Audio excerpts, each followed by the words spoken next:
That is right. Wait, is it recording? I can't tell. There's usually like a... Oh, it says recording, yeah. Okay. I see it now. You are not dreaming. We are back. Oh my god, we are. It's been like 5 months. I'm way First too of all, we owe you an explanation. We kind of hit the last term of school. I got really busy with school and work and working on my own projects. Evan doesn't really get busy. He just works and watches movies. I'm always busy. And then Jagger has school too. So we kind of just stopped recording, and then we didn't really pick it back up, but we've been discussing. We are coming at you with the new format. We are no longer going to have our focus be on the IMDb list. We are just going to be choosing episodes to do every week. It's always going to be different.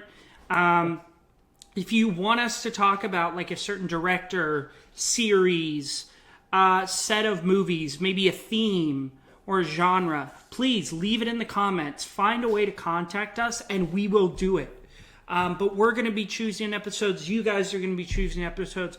We'll talk about like whatever we're feeling and whatever we feel that we can get a good conversation out of. We will still be talking about IMDb, but that will be shortened to a section similar to movie news where we'll kind of yap about it for like 5 minutes, whatever the one is that week, and then move on to whatever our main thing is.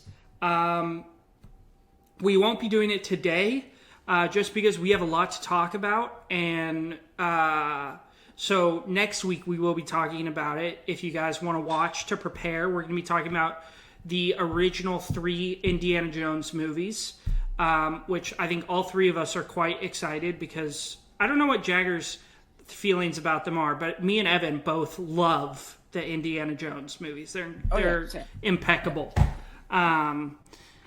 So we will talk about those next week, but today... To watch Last Crusade.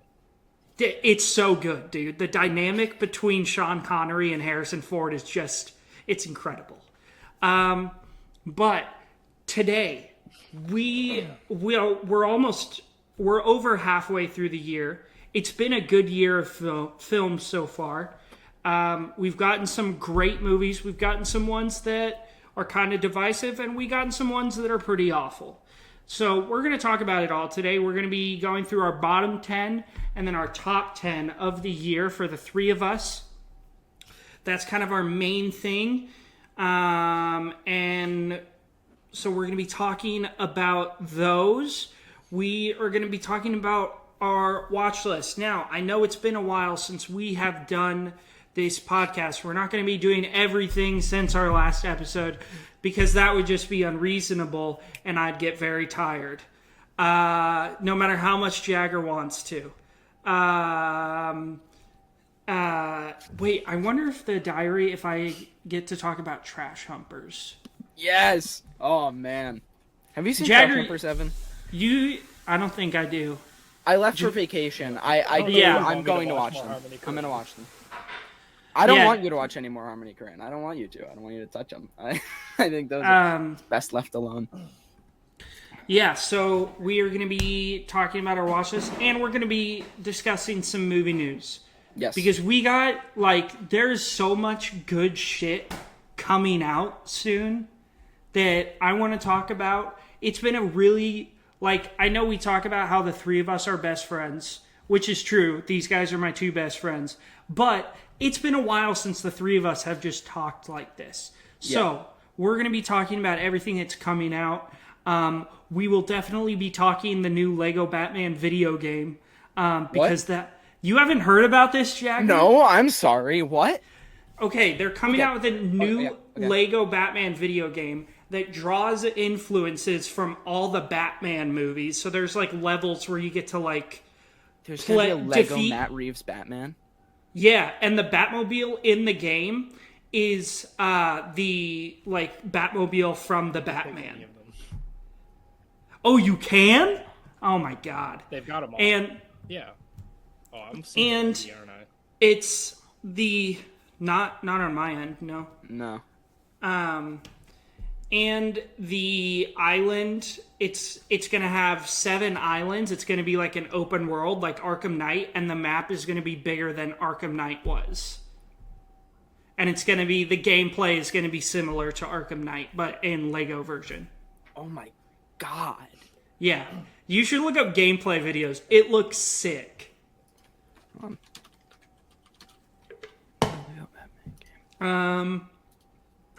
But yeah, Lego Batman. Dude, I mean, come on. Yeah, I'm all in on this. What more can you ask for?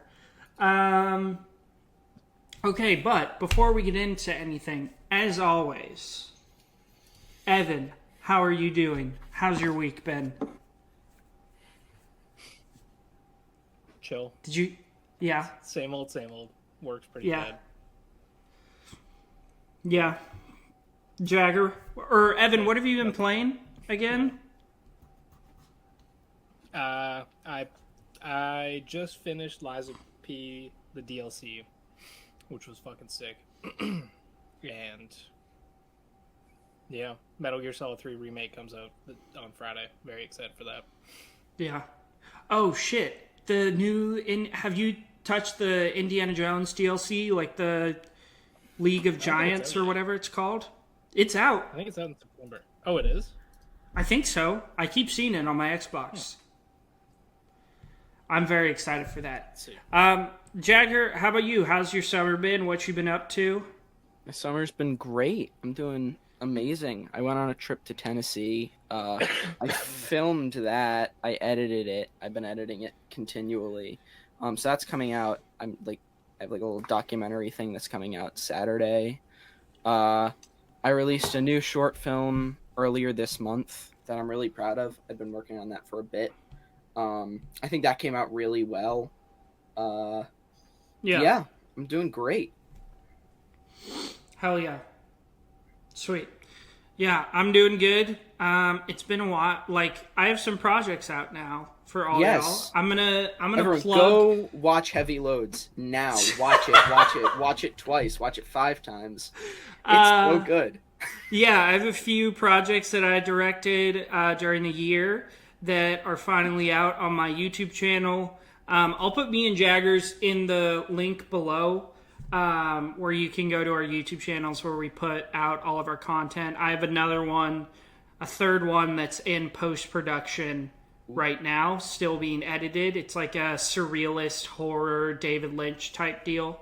Cool. It was the first. Actually, no, that golf one was the first one I did. This was the one I did after. But yeah, I have a new one out called Heavy Loads. Evan, why don't you leave and come back? Evan's laptop is tweaking. But yeah, I have a new one out called Heavy Loads that I've gotten a lot of positive feedback on. We had a lot of fun. We had some lighting issues on set, but I think it turned out pretty good. It's really funny. Yes, it is. So yeah, go check that out. It's called Heavy Loads. It's pretty fun. But that's pretty much all I've been up to. My sister's going to college today. Going to Westmont in Santa Barbara. So that's exciting for her. We got a new puppy. Jagger, have you seen my new puppy? No, I haven't seen your new puppy. Where is he? Okay. I also got a new puppy. You did? Yeah. I feel like we talked about this. Poncho, come here. His name is Poncho. He's a golden retriever. Come here, buddy. Let me see if I can get him out.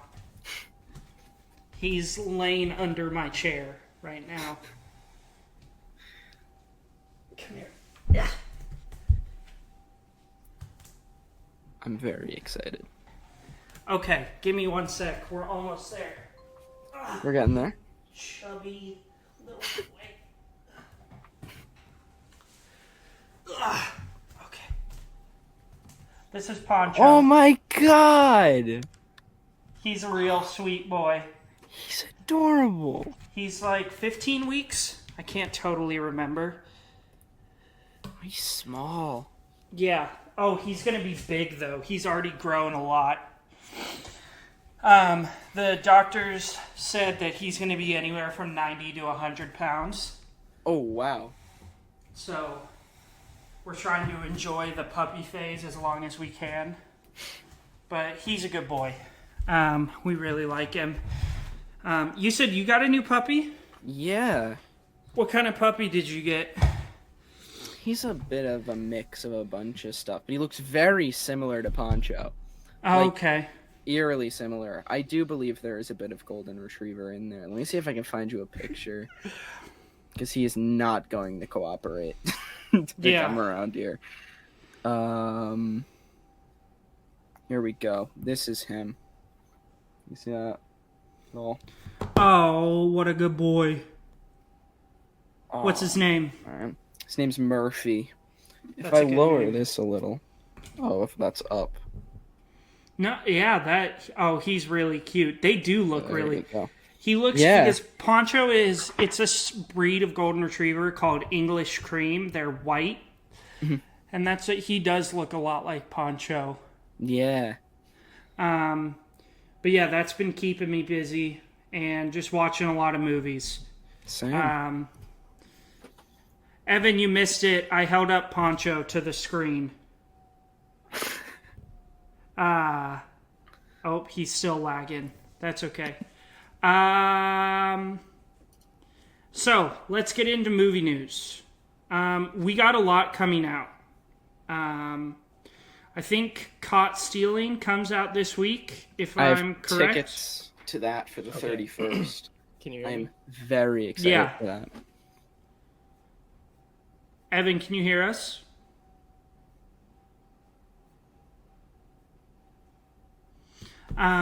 We'll get there eventually. Yeah. Caught Stealing. Darren Aronofsky's new movie with Austin Butler, Matt Smith, Zoe Kravitz. I mean, it's a stacked cast. Yeah. It looks great. I'm really excited. It looks stylistic. That 90s era that I think they're going for. I love Austin Butler. I think he's a really talented actor, and I think he gets way too much hate. I also love Zoe Kravitz. Zoe Kravitz is great. And I love Darren Aronofsky. Yeah, I mean, who doesn't? Yeah.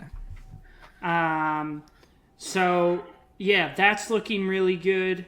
What else is coming out? Oh, well, Jagger doesn't. I'll wait for Evan to get back to talk about that. Tron Ares is coming out. I'm really excited about Tron Ares. Really? I'll tell you what, I'm really excited about Tron Ares. Yes, I am. The Nine Inch Nails score, have you listened to any of the music they've released of it so far? I think they released one or two tracks. And we haven't talked about this on the podcast. It's insane that you do that. Listen to a movie score before you see the movie. No, that's I love that. It gets me so excited. That's the work of an insane person. No, it's not. I listened to the Brutalist score a month before I saw the Brutalist, and it was just about the best thing I ever could have done. Oh my gosh. I don't know. They released it first for a reason. Is it better? Is it better than the Daft Punk score? That's the only thing I'll ask. I love Daft Punk. I love Daft Punk. Homework's a great album. All that. It's better.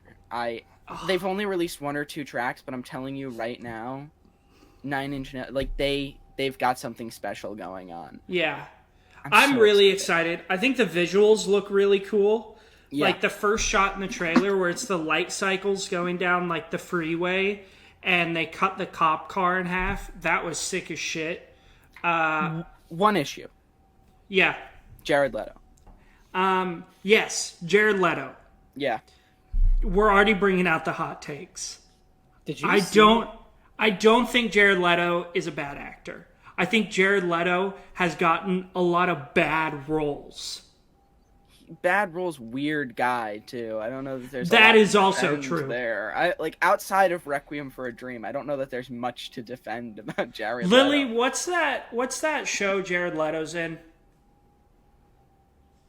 He's really good in Dallas Buyers Club too. Like from a long time ago, My So-Called Life. Oh yeah, My So-Called Life. I can't comment. I haven't seen it. His music's not great either. No, his music's but awful. Also, did you see that screenshot of him standing next to Greta Lee and that one guy? No, Evan Peters. It looks horrible. It looks like it's out of a Disney XD TV show. The little screenshot. It's terrible. But the score is so good. Yeah, Jagger's already listened to the score. I listened to the tracks that they released already. Yeah. Which I think is 1 or 2, like I said. It's not much, but I don't know. I'm hopeful. Which is weird, but I'm hopeful. Yeah, because you hate Tron. I hate Tron. Yeah. I love the aesthetic of Tron. I think Tron had so much potential, and I think that they've already screwed it up twice. Which is why I think having Nine Inch Nails backing it gives it another chance. Because Daft Punk, again, great opportunity, great score. I think they botched it. But I think we have a chance with Tron Ares. I have hope. I have a lot of hope. Yeah. What else we got? 2 came out on Friday. What is that? What is that? It's like I don't want to like say too much, but it's like the Avengers Endgame of animated movies. Did you see I've never, huh? Did you see the dub or the original? The dub, but it was a good cast. It was a good cast, and they did it really well. I think it came out really well. I'm telling you, I've never seen anything like the 2 Neja movies. The first one's really good, but the second one is so unbelievable. You got to see it. I don't know what to say. The original, like the subtitle version, was out here in like March or some shit, but I missed it. Yeah, the original's good. The original's really good. No, like I watched the sub of Neja 2 because it came out a while ago. It came out in February. Yeah. Yeah. I watched the 2 dubbed versions with my brother, and they are his second and third movies on his top 4 on Letterboxd. So. Which brother? Roman. Yeah, that checks out. The little guy. Yeah. He's seen 2001: A Space Odyssey though. Yeah, but he's also like 8. He's 9. Oh. Yeah. What else do we got? Oh, Long Walk is coming out. Yeah, that looks good. Did you hear they changed the ending? Really? Wait, you haven't read the book, right? Who? You. Oh no, you have read it, right? Yeah, Jagger. Have you read The Long Walk? No. They changed the ending. That's what they said. I was reading an interview today, and they don't tell me. Don't. No, like I don't know what they changed it to, but I saw an interview where they brought the script to Stephen King's agent, and the agent was like, "He's never gonna let that ending pass." But I guess he did. Hopefully it's like The Mist, where Stephen King is like, "Man, I wish I could have written that." I just like Cooper Hoffman. Like, how much do you remember of the book? Not that much. It's been a while. I read it in rehab. There's this one character named Scram. He's like this really big dude who everyone thinks is gonna win, and he's trying to make money for his pregnant wife. Yeah. They cut him out of the movie. So mad about that because he was a great character. So we'll see. I'm cautiously optimistic. Yeah, I'm excited. I also love Mark Hamill in like a horror role. Shout out Body Bags. For real. Yeah, he's a menace in that movie. Dude, he's so good. We got Running Man too. Yeah, Running Man looks fucking sick. I think Edgar Wright was like the perfect choice to direct that. Yeah, I'm excited. And I already know how Jagger feels. Jagger hates Edgar Wright. I'm excited about Keeper. I'm just really, really excited about Keeper. Like, yeah, we'll see if he can come back. I'm gonna Keeper. He never left. He never left. It's the new Osgood Perkins movie. Oh, with Tatiana Maslany? Yeah. Yeah, I watched this trailer. It looks really good. That looks really good. Both of the Safdie movies look really good. What's the new one with Chalamet? Yeah, Marty Supreme. Why did they cast that looks great. In that movie? I don't know why they cast Kevin O'Neill. I hate that guy. But and we got Daniel Day-Lewis coming back in his son's movie. Anemone? That movie looks really good. Sick. Yeah. The trailer is crazy. They've got One Battle After Another coming out. Yeah, that looks great. I'm really excited for that. they started filming the Backrooms movie, the A24 one. I did see that. Which is being directed by interested. A 17-year-old. I think that's so I think cool. he's 20. He's 20 now? Yeah, but he like created the Backrooms on YouTube when he was like 16 or 17. Yeah. The Roses is coming out. Yes. Very excited for that. Really? That's Yeah. like the Argyle trailer at this point for me. Every time I go to the theater, they play the Roses trailer. I don't know what the trailer is. It's so... I don't know. Once you see it 50 times, you sort of lose it a little bit. Yeah. I think it looks fun. I love Olivia Colman. So... What else is coming out? Five Nights at Freddy's 2? Nobody cares about that except you, Jagger. I'm very excited. Black Phone 2. Yes! Black Phone 2. Dude, how sick does that look? Crazy. It looks scary. Really good. It looks so... a lot more intense than the first one did. Yeah. Conjuring Last Rites? Yes. That's coming out on my birthday. I'm very excited about that. Looks bad. Okay. The third one was so mid, unfortunately. The third one is pretty terrible, but the third one, the first scene of that movie is really good. The exorcism at the beginning, and the rest is just so boring. Yeah. I have high hopes. The Conjuring movies. That's insane. But, I don't know. One Battle After Another is coming out. It's going to be a 5. Yeah, it's going to be good. I mean, it's PTA. Roofman, that doesn't look good. Roofman looks fun. It looks very good. It looks pretty good, yeah. Really? Derek Cianfrance, too, who's an amazing director. What else has he done? He did Place Beyond the Pines. Oh, yeah. That seems like a real tonal shift from his usual work. Yeah. Because he also did Blue Valentine, which is depressing as hell. Yeah. Really? And he did I Know This Much Is True, which is a miniseries with Mark Ruffalo. Yeah. Which is amazing, too. But that thing, like, all the movies he makes are so depressing. Yeah, so this... It actually looks really good. It looks fun. I also just love Channing Tatum. Yeah. I think Predator Badlands looks really good. God, it's going to be so good. Yeah. Avatar Fire and Ash, I have a notifications thing on for when the tickets come out for that. Snooze. I'm going to be there at AMC Lincoln Square on the biggest IMAX screen in America, or whatever it is. Yeah, I'm going to be there for that. No Other Choice looks good. I'm trying to think. I'm running short on the stuff coming out. Bugonia looks good. Frankenstein looks good. Give him more theatrical screens.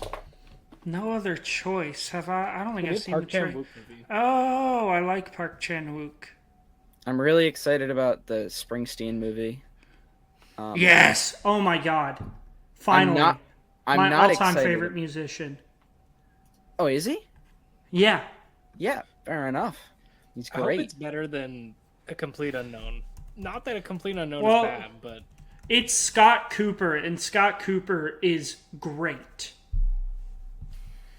Which, Jagger, one of the movies that I recommended you is Scott Cooper. He did Antlers. Antlers? Yeah. Antlers is good. And he Out did... of the Furnace. God, that movie rips so hard. I had one I just wanted to ask about. Oh, yeah, I want to hear your guys' opinion on this. What about the 2 sequels to The Passion of the Christ? What do you think about that? God, what are we doing here? First Sound of Freedom, and now this bullshit. Mel Gibson. Fuck Jim Caviezel. Jim Caviezel's a bad dude. Mel Gibson, bad dude. Yeah. Is Mel Gibson great in Signs, and do I love that movie? Yes. Do I love Braveheart, even though it's probably not the most historically accurate? Yes. Do I like Mel Gibson? Absolutely not. We love Flight Risk on this podcast. That is our favorite movie. Is that the one that came out earlier this year with Mark Wahlberg? Yeah. Yeah, it is. It is. Talk about it. Where We'll talk he about was that in the bottom. like wearing a bald cap? Yeah. Y'all need a pilot? Yeah, that one. I heard he's like unhinged in that movie. Yeah, but it's still boring. Yeah, it's It's Like, not Not even. unhinged enough. Is it not funny? not at all. No. No, it's bad. Oh, Topher Grace is in it. I love Topher Grace. It's currently at my lowest rated movie of all time. It's at the very That's bottom crazy. of my It's not list. that Damn. It is It's that not- bad. It's like offensively bad. Evan, have you ever seen American Ultra? Yeah. I have. Yeah, I know you have, Jagger. We talked about it. It was like one of our first episodes. It's so good. It's great. Okay. Let's do watch list. Who wants to kick it off? I'll do it. We're going back to the 15th. Go ahead, Jagger. Okay, the 15th. Let me see. All right. So on the 15th, we already talked about Neja, but that's where my thing starts. 5 stars. Don't know much to say. Just watch it.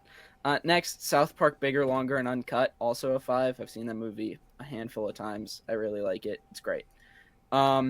Next, Jimmy and Stiggs. Trey, are you aware of Jimmy and Stiggs? I don't think so. Okay, it's an Eli Roth produced Joe Bagos movie. He did Christmas Bloody Christmas. Okay. It's shot on 16 millimeter film. Oh, I saw the trailer. I've seen the trailer for this. Most F-bomb drops in any movie ever. Have you heard about that part? Yeah. No. It's like the biggest headache ever put to screen. It's really loud. There are flashing lights the whole time. Some of it's in first person with blinking. It's a mess. But I really liked it. I gave it a 3.5 because I don't know, my head really hurt after, but I had a fun time. Christmas Bloody Christmas is a fun time. Yeah, when this comes around to digital, if you get the chance, sure. watch Jimmy and Stiggs. Then I watched The Man from London, which was my final Bellatar movie. I've officially seen his whole filmography. I'm sorry. All of them. I gave it a 3.5. It wasn't very good. This was the one with Tilda Swinton. It was good, but it wasn't as good as his other stuff. Then I started the Cremaster cycle, with Cremaster 4 being the first one. It's about it's 2 stories. One's about a tap dancing goat man, and the other's just 2 people racing. But his where do you find this stuff, Jagger? I'm not done. His testicles are climbing up to his brain. So yeah, give that a watch. It's on the Internet Archive. There are 5 of them. I'll get around to the rest of those in a minute. Then A Flash in the Pan. This is my short film. I still need to watch this. Yeah, I think it's pretty fun. I don't know. Then Cremaster 1. So Cremaster 1 is like people on a racetrack and they're running and there are blimps. I don't know. I can't really explain that one to you. I gave that a 3.5 as well. Then Lux Aeterna, which is a Gaspar Noé short film. It's good. Ooh. Yeah. I like Gaspar Noé. Then Cremaster 5. Cremaster 5 was about opera. Are these short films or are these? Well, 4, 1, 5 are shorts. Then 2 and 3 are features. But that's the order. It's 4, 1, 5, 2, 3. 5 was about opera. I don't know. I didn't love it. I gave that a 2.5. Then Cremaster 2.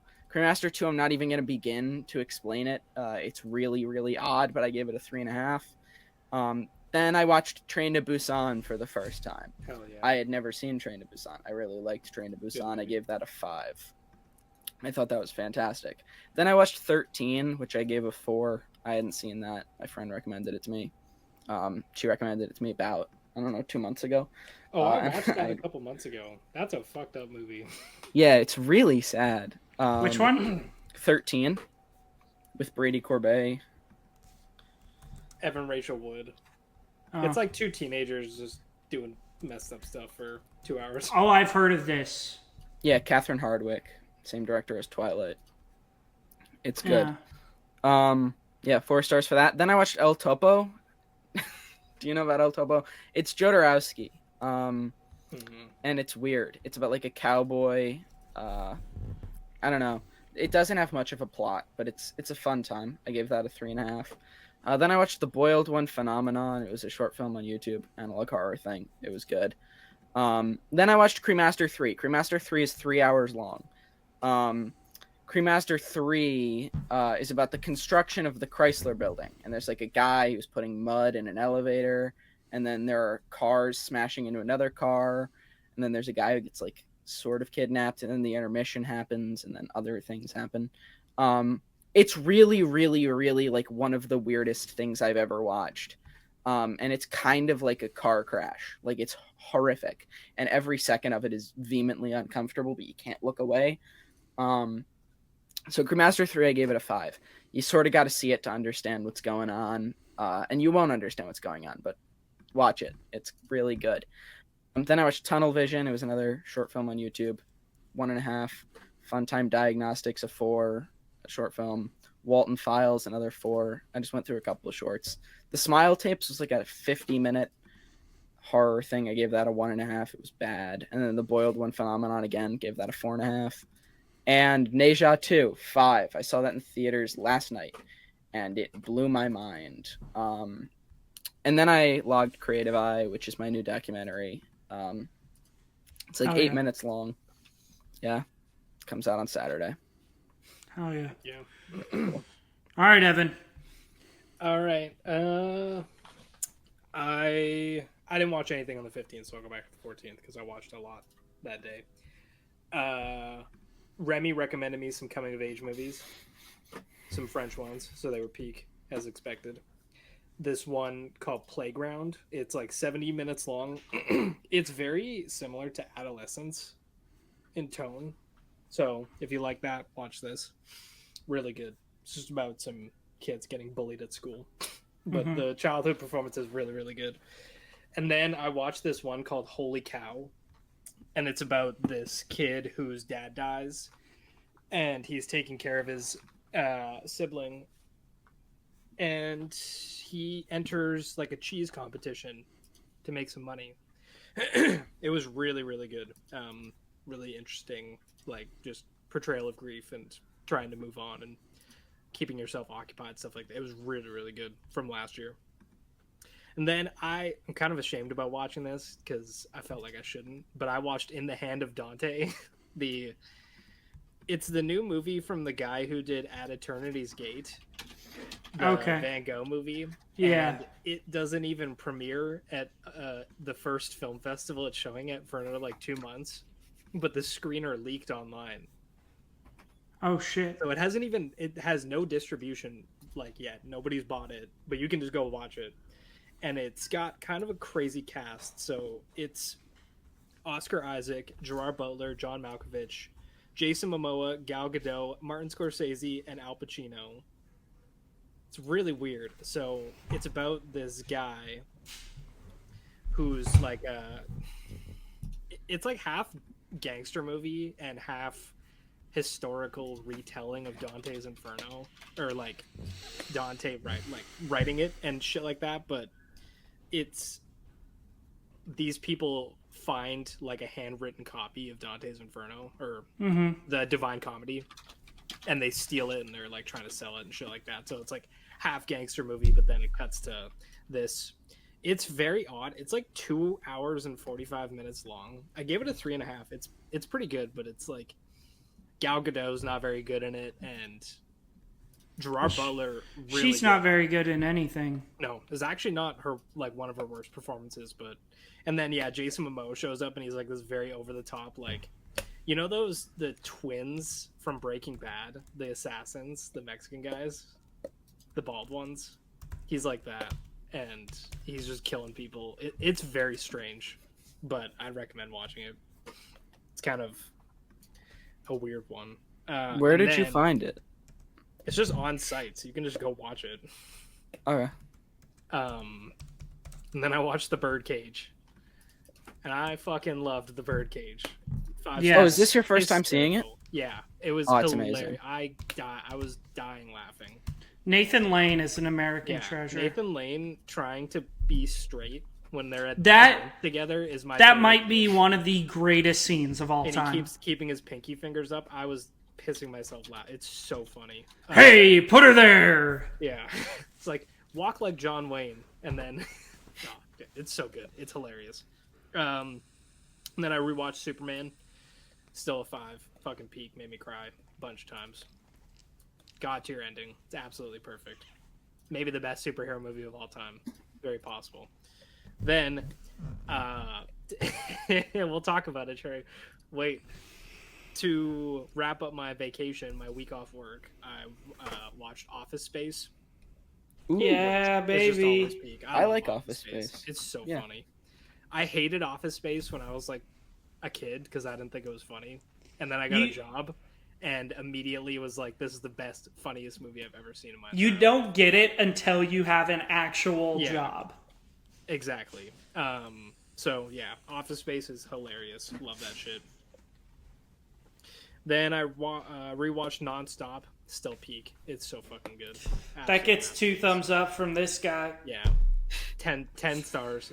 It's hilarious. It's so much fun. Am I in your way, asshole? Dude, the bit when he's flying in midair and he shoots the guy.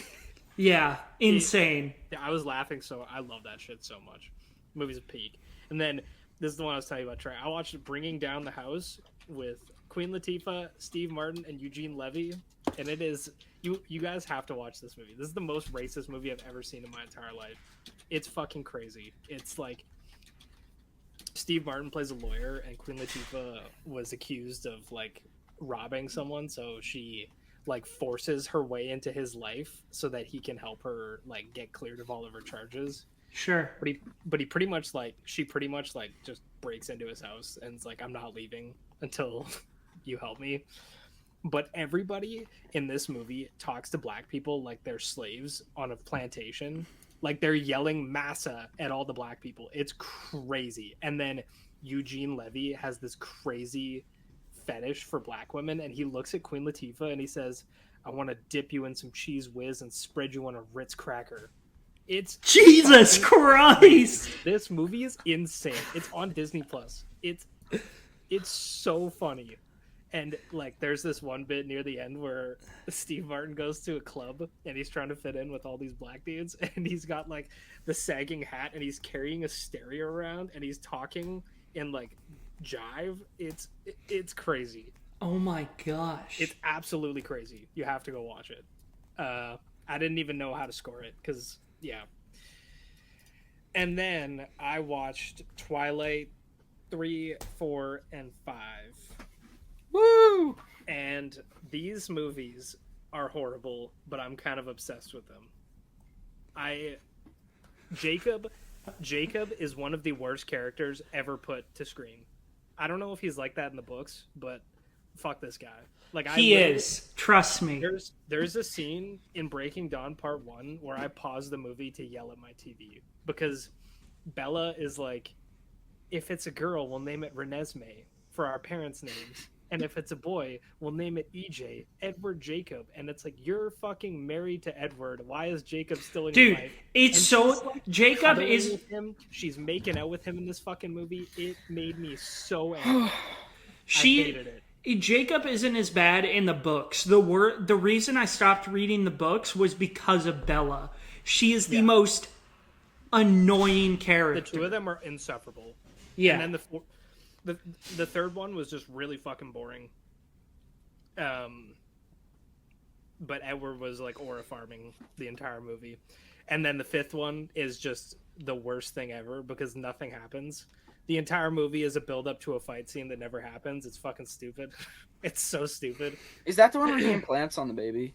Is that the fifth one? He implants at the end of Breaking Dawn Part 1. Okay. Oh, that baby is insane. Oh, yeah, and the CGI baby is terrifying. Almost as bad as the one in Fantastic Four.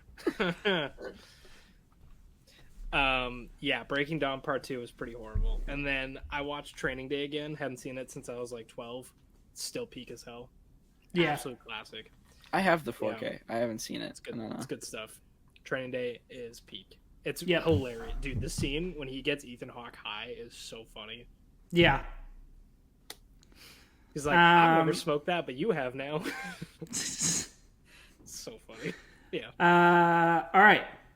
So, I'm going to go through my diary. I have been doing a watch through of my physical media recently, inspired by none other than Jagger Nelson.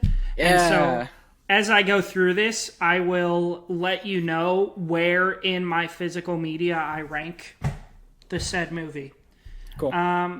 Number 1, on the 15th, I rewatched The Incredibles. It's so good. It's just a perfect movie. That's sitting at number 20, and this list is out of 70. It will be 78 once I put Fury on this list. Wow. This is sitting at number 29. And I watched The Night of, finally, the miniseries with Riz Ahmed and John Turturro. Incredible work. Yeah. So sad. That was not part of my physical media. Moneyball. Rewatch Moneyball. It's movie. Top tier baseball movies. Yeah. Incredible. That sits at, let's see, it's pretty high up. Number 6 right now. Independence Day. Incredible. Restores my faith in humanity every time. That is at number 38. 10 Things I Hate About You. Just skip over it. Just skip over this. Might be one of the worst movies I've ever seen. This is your worst take. Very cool. This is such a Jagger, how do you feel about 10 Things I Hate About You? I believe I have it at a 5. Either a 4.5 or a 5. He says there's no likable characters. There's except David Krumholtz. You watch that Bleacher scene of him singing, and you're like, oh yeah, he's not likable. No, he's not. Terrible. Such a bad take. Julia Stiles is literally the most insufferable person this entire movie. It's a top 10 movie. This sounds very personal. There's like a personal hatred here. There isn't. I just don't understand. It's so hilarious. That is sitting at number 78. Boo. Half a star. American Sniper. This would be a really good movie if Chris Kyle wasn't a bad person. That's what I put in my review. Good movie, bad adaptation. You know what I mean? Yeah. It's like The Shining. Yeah. Shut up. Number 74 is where American Sniper sits. Bridesmaids. Incredible work. Funny, Melissa McCarthy at her peak. That sits at number 48. Back to the Future. Perfect movie, in my opinion. Number 7. Decided I needed a rewatch of some peak horror, so I watched The Autopsy of Jane Doe. Fuck yeah, that movie rules. God, dude, shit rips. So it's so good. Jagger, have you seen it? No, I have not. Okay, you need to get on that. It's Emile Hirsch and Brian Cox. It's and creepy. It's creepy as hell.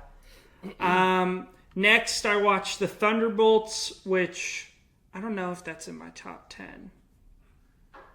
We'll talk about it later, I'm sure. Yeah. War of the Worlds, we'll talk about in a bit. Let's Be Cops. It's just a new girl. It's just a new girl movie. Yeah. That sits at where is it? Number 69, fittingly. Nice. Limitless. Oh, that's so good. It's so good. So good. Limitless is so much fun. Number 56. Harry Potter and the Prisoner of Azkaban, because I finished reading the book again. I don't have it, so I didn't rank it. Mile 22. Terrible plot and script, dope ass action. Yeah. Saw it in theaters because Deepwater Horizon rules, and so does Patriots. That is true. 310 to Yuma. Top tier Western. That sits at number 30. Let's see here. The Town is a 5. Oh, it's so good. And that's at... I have that at 37. Finished rewatching Brooklyn Nine-Nine, of course. 5 stars. That's my all-time favorite show. I Love You, Man, with Paul Rudd and Jason Segel. Peak. That's at number 42. Incredible movie. Slapper the bass. Slapper the bass. Have you seen that, Jagger? No, I've heard good things. I don't know though. why, but There's this scene like near the beginning that always makes me laugh really hard where Jason Segel's talking about how he likes to jerk off into condoms because the cleanup's really easy, and Paul Rudd's just like, "Oh, okay." Yeah. And then they just move. It was that movie rules. Yeah. I watched a Gerard Butler movie I hadn't seen, Kandahar. This one was bad. It was really bad. It was so boring. Rewatched Rango. 5 stars, of course. That sits at number 23 in my list. Harry Potter and the Deathly Hallows Part 2. 4.5. Pretty fucking sick. Did you raise it? No, it's always been a 4.5. Oh, it's Ian who doesn't like that one. Yeah. That sits at number 49. Night at the Museum, Battle of the Smithsonian. Holy peak. But it only is at number 64. The first one is so much better. Well, I think that like the ending really peak is like just the peak part of that movie. Yeah, and Hank Azaria is unreal. Shout out to him in the Birdcage. True, yes. He's so good. Fucking funny in that movie. Unknown, great Liam Neeson flick. It's pretty good. With Diane Kruger, number 62. Saving Mr. Banks, about the creation of Mary Poppins. It's a beautiful movie, chock full of great performances. Number 43. Milk. I had never seen it. It's about Harvey Milk. Yeah, is that good? I thought it's incredible. I mean, it's Gus Van Sant, so, it's hard to go wrong. Yeah. I loved it. I thought it was great. It's at number 51. The Breakfast Club is at... Where did I put that? That's a 5 star. That's insane to me. It's at number 16. Breakfast Club is incredible. Lily wanted to have a watch party last night since it was like her last night here, so I got her to watch Host, the Rob Savage movie. How many times have you logged that now? 7? 5 times. Okay. Yeah. It's a great movie. It's nice because it's so quick, too. Yeah. That's less than an hour, right? That's a short. Yeah. Yeah. 55 minutes, something like that. The Martian. First time ever seeing that. Ripped hardcore. Ridley Scott, I think, is slowly becoming one of my favorite filmmakers. Yeah. You need to read Project Hail Mary. I know. There's a lot of stuff I need to read. I'm still in the middle of Department 19. Yeah. Well, you got time. Read the audiobook for Project Hail Mary. It's gas. The Martian sits... Did I add this to my list? It does not seem to be added. Okay, I haven't added it yet. But it'll probably sit like 25. I don't know if I can put it above Looper, though. And then Fury with Brad Pitt. It's fine, It's whatever. I remember really loving that movie when I was like 15. Yeah. If you're 15... And like us, Evan, not 15-year-old Jagger, you'd probably thought that ripped. We watched that in school. Isn't that crazy? That is crazy. But yeah, it's fine. There's nothing like incredible about it. And that's all I got. So, shall we... Oh, wait. Okay. I did put The Martian on here. Why isn't... Oh, it is on here. Number 32. I really liked The Martian. Yeah, it was great. The Martian's great. And we went to dinner right when he was like going into orbit to meet up with the Hermes. I was like, can we wait like 5 minutes, please? Andy Weir has such a great sense of humor. Like, he writes the like nerdy high school teacher level people really well. And Matt Damon was such a good casting for that.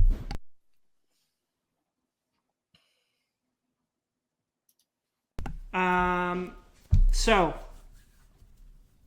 let's get into it. We're going to go with our bottom 10 first. Let me pull up my list. Okay, I have my list pulled up. Evan, you have your list? Yeah, I got mine.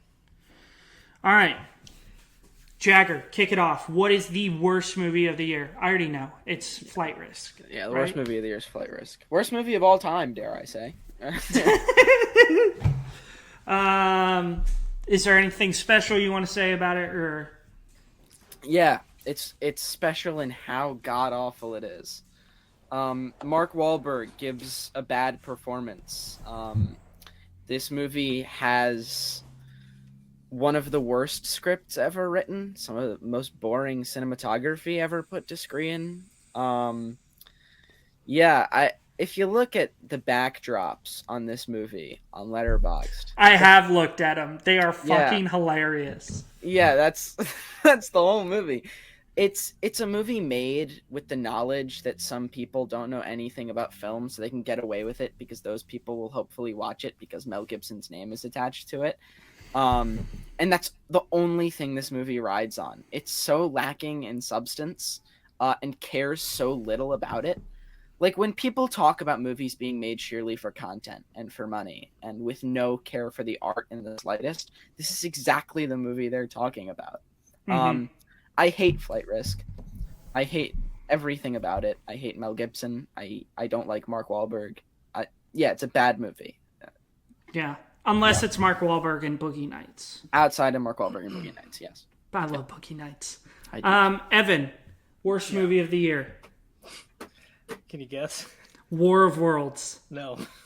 Really? Oh, don't say Fantastic Four. No, it's Baby Invasion. Oh! Slop Fest by the movie Korea. That almost broke up the podcast. It's horrible. This movie is offensive for the art.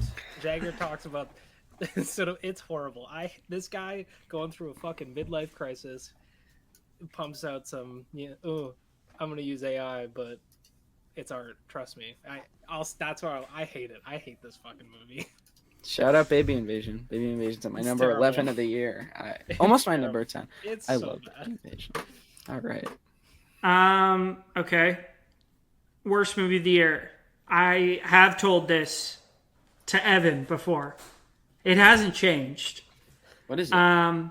Back in Action with Jamie Foxx and Cameron Diaz. I was so excited to watch this because I love Cameron Diaz. Yeah, it's Cameron Diaz. She's back in action.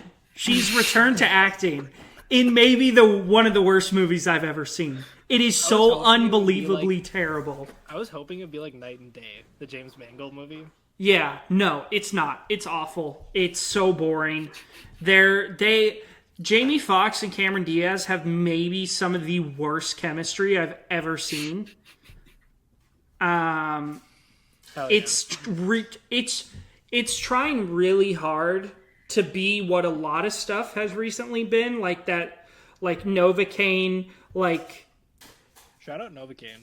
Stuff like that, where it's like that funny action, like anything like Liam Neeson does, like Cold Pursuit, Nonstop, The Commuter, stuff like that.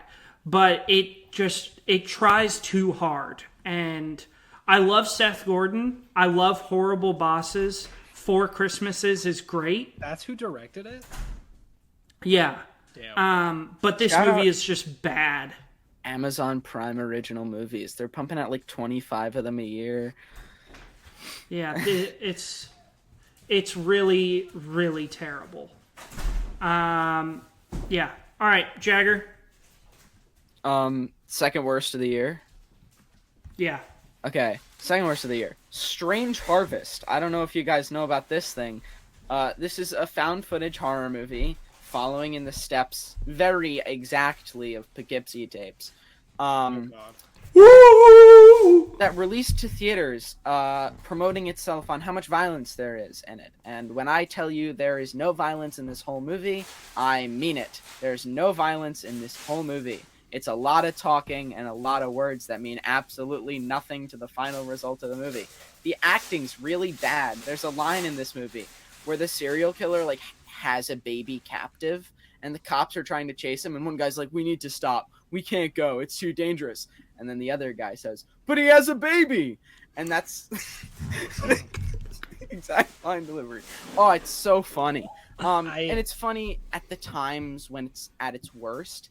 and then the rest of it's an absolute snooze fest. Like I really wanted to leave, but I'm happy I stayed till the end for that line. But he has a baby, dude. So Cash watched this, our buddy, and he reviewed it and made me want to watch it just off his review because he gave it a 2.5. Really? Said drilling a guy in the head and drinking his milk is actually pretty gangster. Does that happen? I don't remember that. I don't remember that. Hell yeah. Yeah, I gave it a half 3.0. Yeah, people like it. People really like it. I don't know. It's one of the guy that did Grave Encounters. I know. That movie sucks. Oh, I liked Grave Encounters. I don't know. Everything was checking out for me to like this, and then I watched it, and it's so ungodly boring. Yeah, Strange Harvest was really bad. Okay, Evan. Okay, second worst movie of the year. Almost the worst. The Monkey. Talk about a movie that has no fucking idea what it wants to be. It wants to be campy and it wants to be Final Destination, but it never commits to being fully campy because it gets all intense and weird in the third act, and then you get the twin situation that's just horrible, and the acting goes out the window when it was already not good.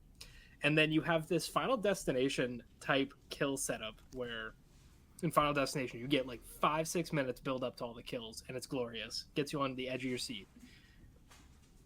In this one, all the kills are like over in 5-10 seconds. Like the pool scene is the most you get, and still that's over way too quick. Like there's no build up to the kills. The mailbox one made me laugh, but it comes out of nowhere. It's like there's no tension, so it can't be a good horror movie, but also it's not stupid enough to be campy. And the father-son dynamic just doesn't work. It's boring. Ugh, I hated it. The bee scene is the best scene in the movie, though. Great scene. That was pretty gnarly. But I hated where it went in the third act with the twin thing. Oh, Jagger, is this in your top 10? It's not in my top 10. It's on my 22. Okay, so this is going to be really our only time to talk about it. Yeah, I love The Monkey. This is at number 14 for me. I thought this was incredible. It might just be that I'm an Osgood Perkins meat writer. Yeah. I love Longlegs is one of my all-time favorite movies. Same. The Black Coat's Daughter is incredible. Gretel Lane Hansel is not bad. How many times have I seen Longlegs? He needs to stick to that hardcore, serious horror because he's really good at it. I don't think I've seen Longlegs 12 times. Did you raise it above a 4-star yet? I have it at a 4.5. Yeah. Okay. When going into a movie like The Monkey, the main thing I'm going to base my rating off of is my enjoyment and how entertained I was, because that's the point of this genre. It's supposed to be fun. It's not supposed to be scary.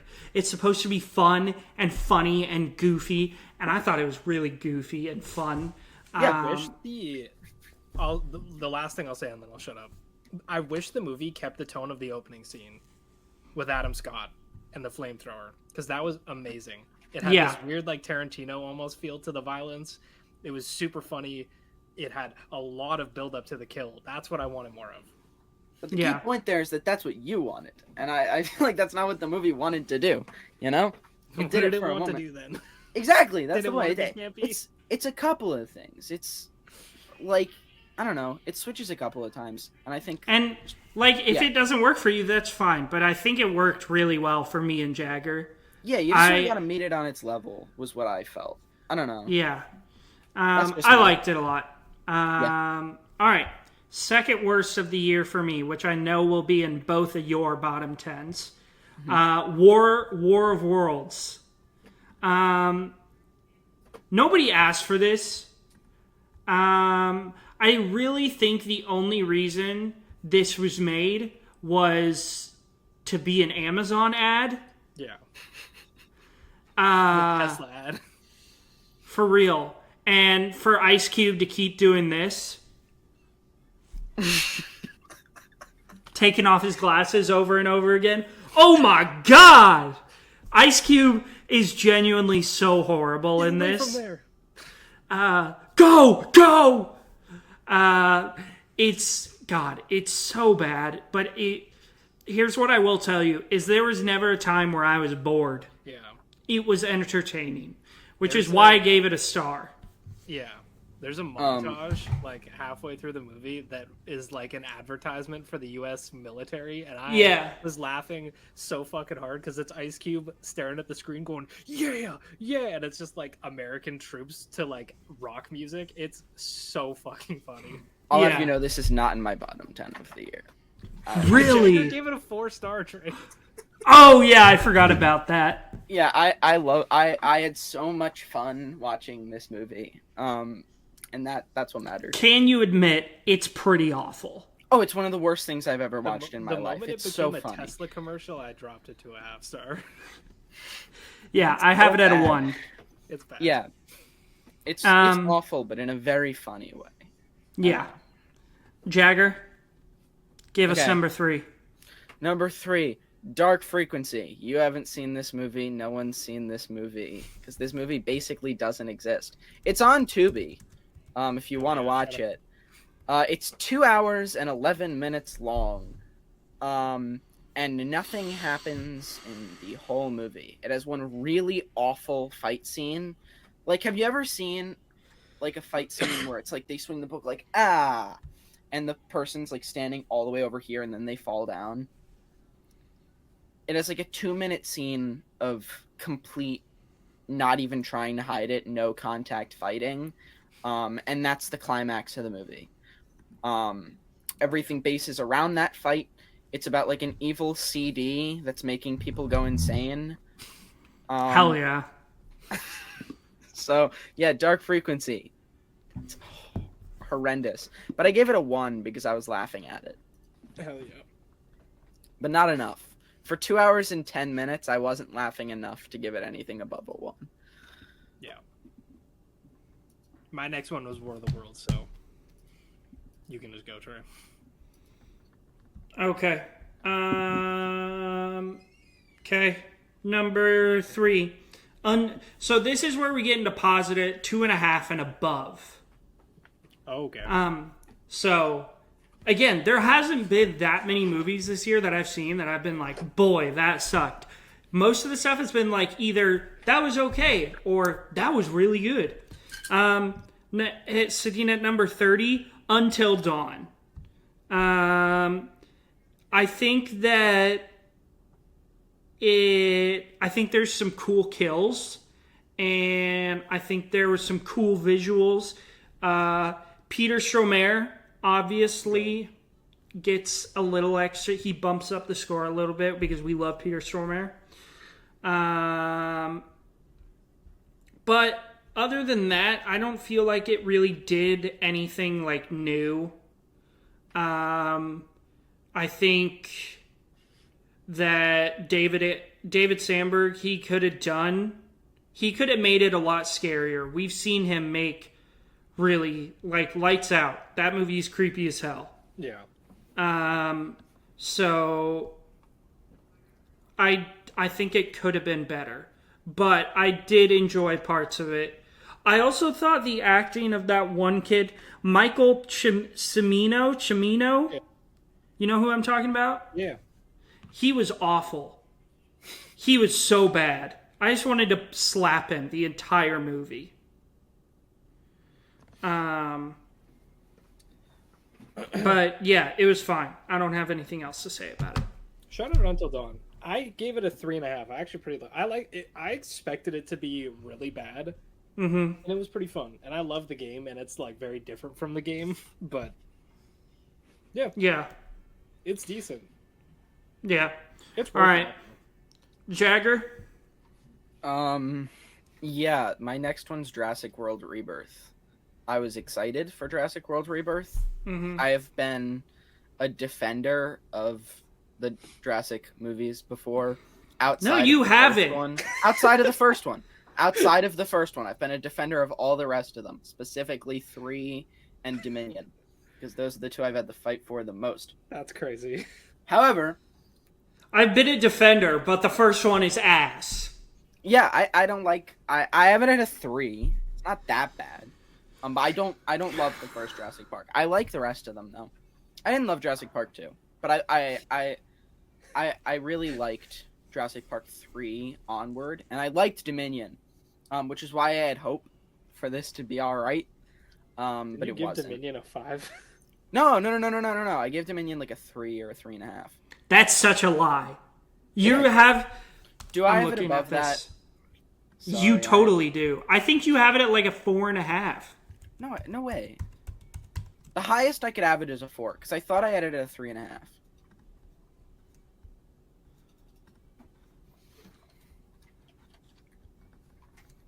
I really thought. Okay, it's at a 3 right now. Yeah, I don't love Dominion, but I don't think it's half as bad as people say, and I had fun with it. So, I had faith that this would be good, and I ended up giving it a 1. It was really boring. It's missing Chris Pratt doing the... Yeah, I didn't... That's because that's how you stop a prehistoric dinosaur from attacking you. And a tornado. Do you have any... Evan, is that in your bottom? I haven't seen it. Okay, well, I'll talk about my thoughts because it's in my bottom 10 as well. Yep. Evan, next up. Next up.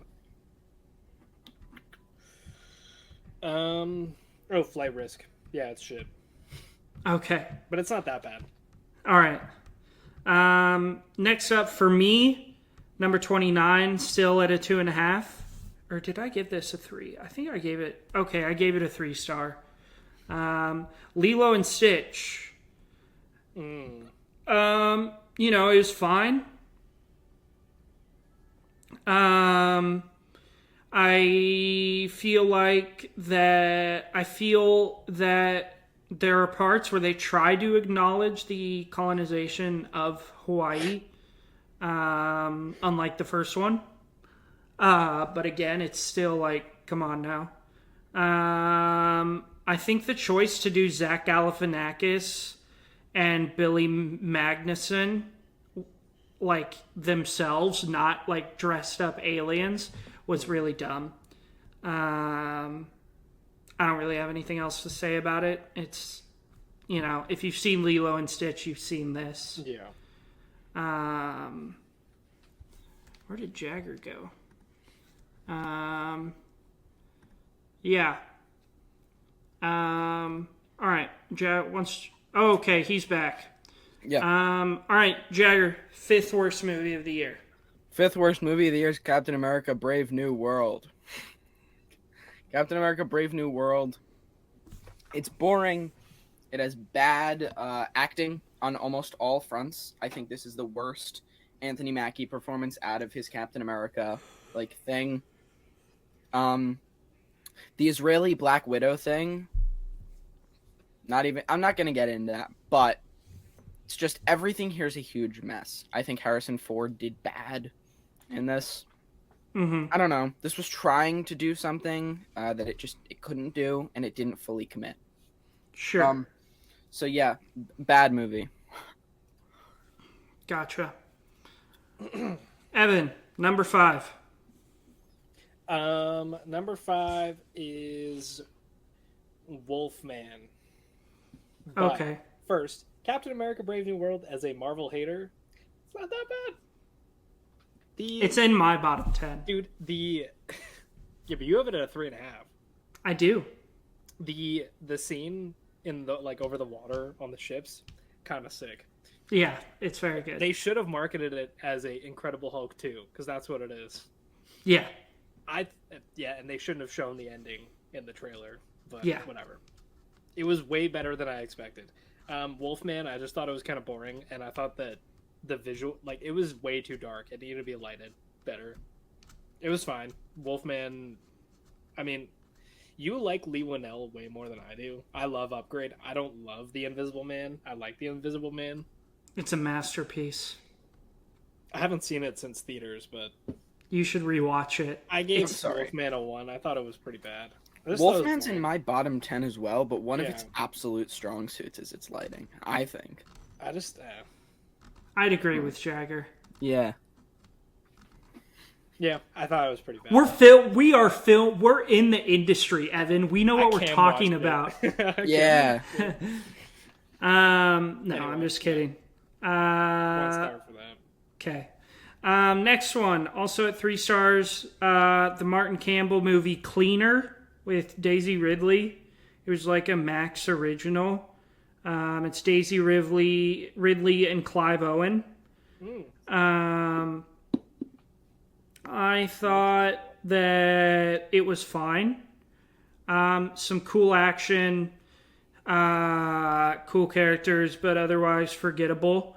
I had kind of high expectations since Martin Campbell did direct Casino Royale, which I love, and Memory with Liam Neeson, which is also pretty good. Yeah. So, yeah, it wasn't great, but also it wasn't the worst thing I've ever seen. I mean, it was entertaining. Again, that's like a through line of my bottom 10. It's like, it's entertaining. I had a good time. Yeah. All right, Jagger, number 6. Number 6 is a movie that I'm really sort of looking at now and realizing should be a lot lower. So apologies, this should be somewhere around the 3 or 4, but it is what it is. Clown in a Cornfield was offensively bad. It was this year's In a Violent Nature, in the sense that it was an action movie that I had sort of hyped up in my head to be something special or something new, and instead it pulled off a whole bunch of horror tropes really poorly with horrendous acting, and that's all Clown in a Cornfield really delivered on. Much like In a Violent Nature, it had 1 or 2 good kills, and that was it. And then everything outside of those 1 or 2 good kills was just bad acting, a stupid plot twist. It was just, I don't know, I hate Clown in a Cornfield pretty vehemently. So I need to watch that. Yeah. It's really bad. Alan told me it would be a 5-star for me. I hope not. I need to check it out. The trailer looks sad. sick, but my 6th worst of the year is Minecraft. It could have been so good, but it's not. It's like an hour and a half of Jack Black making references to the video game and then staring at the screen and being like, please clap. It's bad. It's really Minecraft is at my number 16 of the year. Yeah. For reference. It's pretty bad. I don't know. I thought the first 20 minutes was really funny, but then it's the same bit over and over again, and yeah. But yeah, whatever. It's maybe I'll rewatch it at some point, but yeah, pretty bad. When is the new Hell House is out? When is that coming to streaming?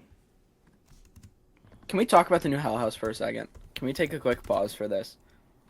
Ooh, 23% on IMDb. Holy shit. The new Hell House? Yeah. That the director is telling people that are going out of screenings not to leave bad reviews? Is he really? Yeah. Oh, it's coming in Your October. goat. Trey, your goat. Yeah, he's telling people that are leaving the theaters not to leave bad reviews. He's begging them not to leave bad reviews because it's ruining the movie before it even comes out. That's wild. Yeah, it's bad. Yeah. The last one was so good, too. The last one was peak. Carmichael Manor. Yeah. So scary. Right, I'll be back in 1 second. Okay. Next up, Ash. The new Flying Lotus movie. 3 stars. I was quite excited for this. I saw a few trailers. I love Isa Gonzalez. I love Aaron Paul. It was really cool visuals, and the lighting was really cool. But I just couldn't get into the story. I thought it was kind of boring. Yeah. But the score is sick. That is true. Yeah, the score is awesome. Yeah, it's kind of like The Thing, but it's pretty slow Yeah. for a lot of it. But the visuals are sick and the score is awesome. Yes. I give it a agreed. 3 too. Yeah. Jagger's going to be right back. Evan, why don't you go ahead with your number 7? Oh yeah, got a lot to say about this one. Oh, wait. Jagger's back. Jagger, Yes. number 7. Number 7 for me is Drop. Hell yeah, good movie. Drop was really boring. Drop was boring. Cinematography gave me a headache. I don't know. I feel like Drop was just a nothing burger movie, and at times very cringy. I don't know. Didn't do much for me. I could understand liking it, but I gave it a 1.5. I saw someone's review said this is just a audition tape for Batman for Brandon Skelnar. That's funny. Which I could totally see him as Batman. Like, he has the build. He's a good-looking dude. What? I'm reading Letterboxd reviews, and one of the top reviews says the phone vibrated more than my dildo on the Super Soaker setting. Jesus Christ. There's some good reviews for this one. Okay. Drop. On Drop. I had a good time with Drop. It was... Me too. It's at number 15 of the year for me. Hysterical moments in this movie. The kid is a real bad actor, and yeah, it's... Oh yeah, I forgot about that. Oh my god. The kid is... There's a moment where the kid gets carried out by the kidnapper, and he's just wailing, but it's hysterical. I thought it was pretty funny. I did not find it boring, actually. That's what I liked most about it. Oh really? Yeah, I gave it a 2.5, but well, and the it was lead's really performance, I don't know her name, Megan Fahey or whatever. Yeah. She was not that bad. Yeah. And Reed Diamond, the guy who plays the villain, he is in Agents of S.H.I.E.L.D. Hell yeah. Yeah, he plays a member of Hydra. Hell yeah. Yeah, okay. Nice. Evan, number 7. Yeah, another Prime original here with Lucy Hale. This one is called F, Marry, Kill. Oh god, that looked bad. It's pretty bad. It's about this... I fell asleep during this movie, but the bits that I saw were decent. I mean, I gave it a 1.5, so not very good, but it's about this serial killer called the Tinder Killer. The Swipe Right Killer. Because I don't think they could get the rights to Tinder, but... That's sick. She's, like, matched with these 3 dudes, and it's like one of them might be the killer. Yeah, whatever. You know, it's a Lucy Hale horror movie. You know what you're getting. You know exactly what you're getting. Yeah. Why would you watch that? Because I actually really like Truth or Dare. That's a guilty pleasure horror movie for me. Fair enough, I guess. That's wild. There's two... Dude, Jagger, did you know there's 2 versions of that movie? And it's the exact same movie, but one is set in, like, Mexico and one is set in the States. And it's, like... I'm pretty sure... Sorry, Lucy Hale is in both of them. It's really weird. And there's a director's cut of Truth or Dare on top of that. Yeah, it's really weird. All right. If you haven't seen that one, it's pretty good. I've not. Number 7, Death of a Unicorn. Yes. I had a fun time with this. I think Paul Rudd was, like, fine. I think the real shining star here was Will Poulter. Yeah. Fucking hilarious. I am getting tired of these eat the rich, like, type movies. I thought the visuals were cool. Anthony Carrigan, you know, I'm always game for a little Anthony Carrigan. But yeah, it was fine. Jagger, is that in your top 10? Yeah, it's in my number 8. Okay, so you can give your thoughts on it when we get there. Jagger, I have some things to say about this movie. Okay. Yeah, the first 2 acts, I was having a decent time. Yeah, Will Poulter is really, really funny in this. Easily the best part. I hated the ending. Really? The fake out... spoilers for Death of a Unicorn if you haven't seen it yet. The fake out death with Paul Rudd was so unnecessary. That dropped it like a good star for me. What do you have it at? I gave it a 2.5. I thought it really fell apart in the 3rd act.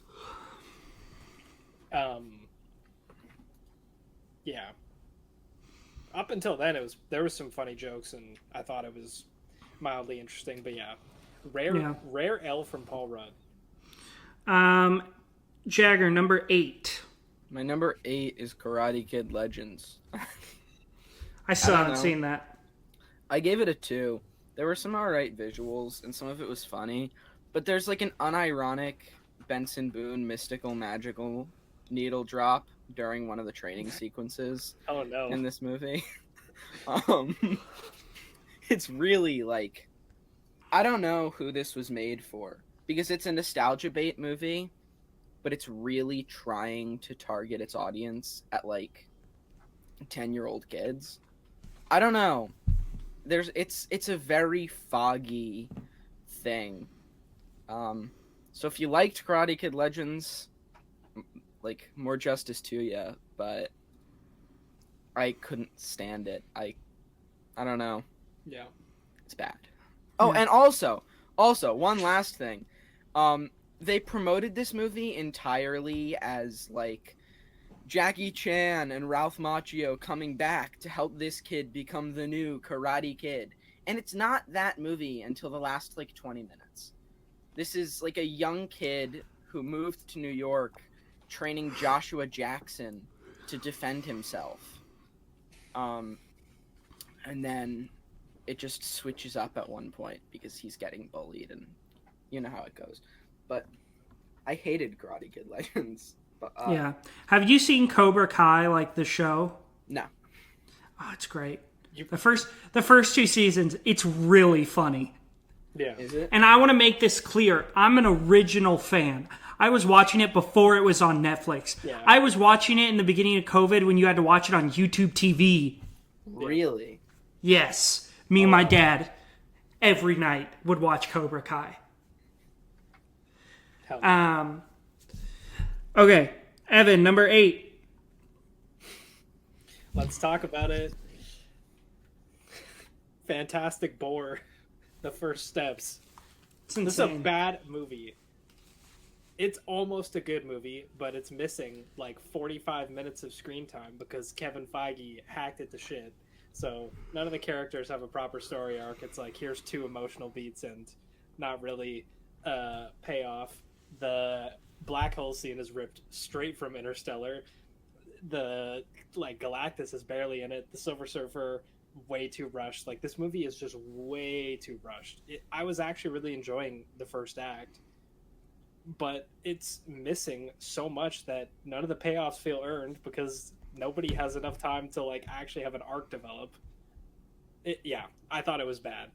Like, this is a bad movie. It's in my bottom 5 Marvel movies.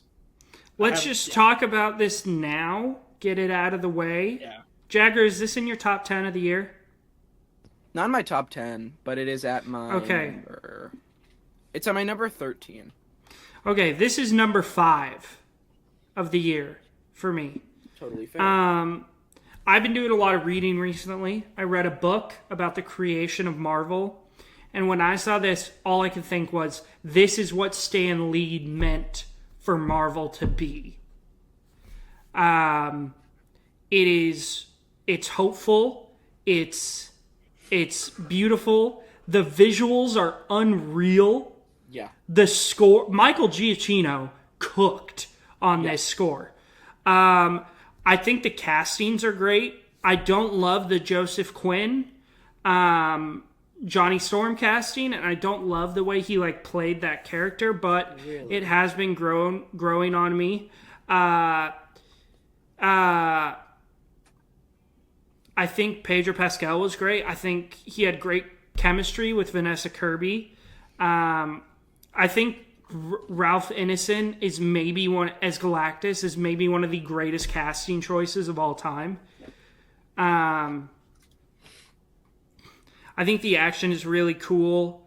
I just think it is fun and it's lighthearted, which is what Marvel is supposed to be. All right, I'm gonna give my thoughts really quick because I think I have a relatively interesting viewpoint on this.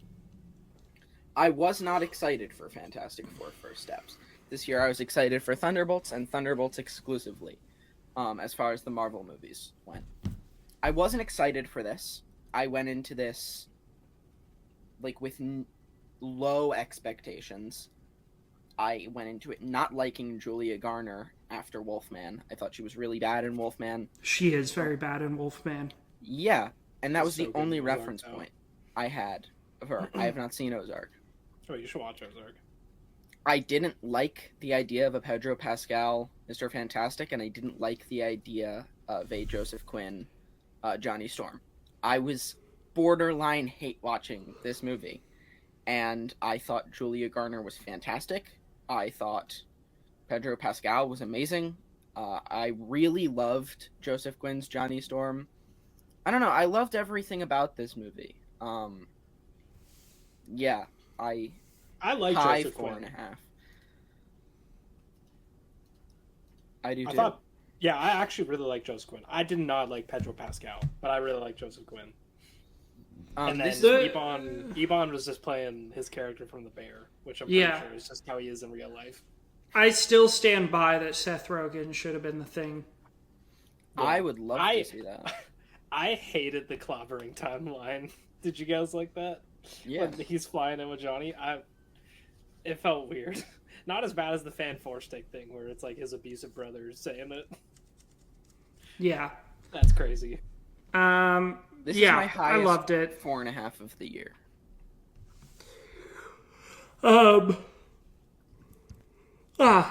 Yeah, I thought it was incredible. No notes. I'm just excited to see what comes next.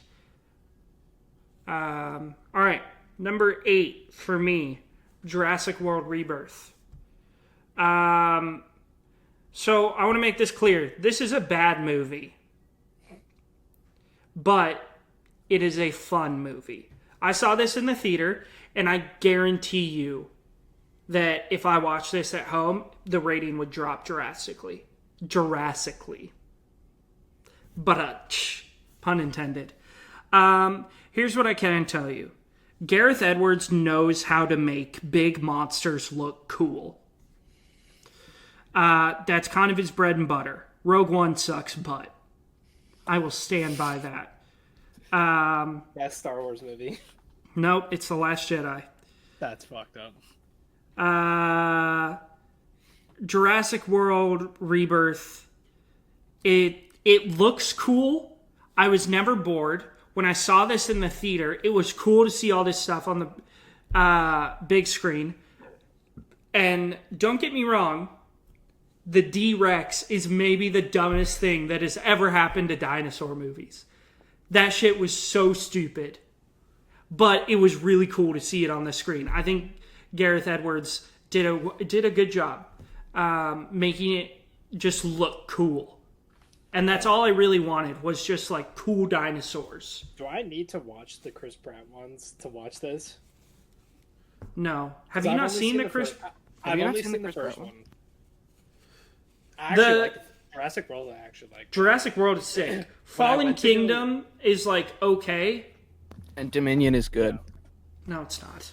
When I went to go see 28 Years Later, there was 2 guys. We went to a Subway before we went to the movie, and there was 2 guys who had just gotten out of Jurassic World just shit-talking that dinosaur, the D-Rex. They were like, it makes no fucking sense, and it's so stupid, and it's like, you go to a dinosaur movie, you want to see dinosaurs. They were just shit-talking it so hard.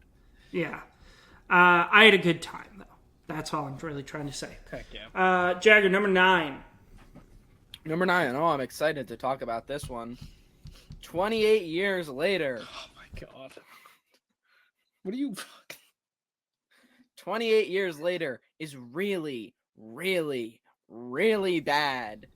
So bad, in fact, that it brought me anger. I left the theater really, furious at the fact that I had just sat through it. I think the first 45 minutes are cool. I think they're all right. I think this has the worst ending of the year, considering that there have been a lot of bad endings this year. I think this is absolutely the worst. Do you mean the end or the, the Power Rangers sequence? Oh, okay. I'm talking about that. I love that shit. I thought that was so dumb. That's a joke for British people. Or a scene. Oh, no, I know the guy. I know the guy they're talking about. I don't know. I'm someone who can really get down with bad movies. I think that they're fun. But I think that this is such a parody of Danny Boyle's style with the editing, with that dumb thing that it does where whenever they shoot one of the zombies and it like goes around. That shit is so sick. I found all of this offensive. I felt hurt by the fact that I was so excited for this movie to come out. Trey, have you seen it?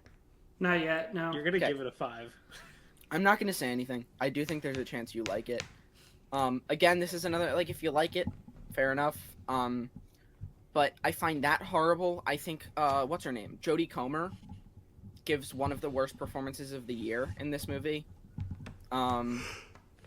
That whole thing that she has going on where it's like, she has cancer and it has spread to her entire body. And at the worst... Spoilers. Sorry. At the worst part of this movie, she's a little confused. I don't know what this movie's trying to do. I found all of it like really horrendous. Yeah, screw 28 Years Later with a passion. That's crazy. That is crazy. Yeah. There's a bitter hatred. I'll talk about it later. Is this in your top 10? It's very high in my top 10.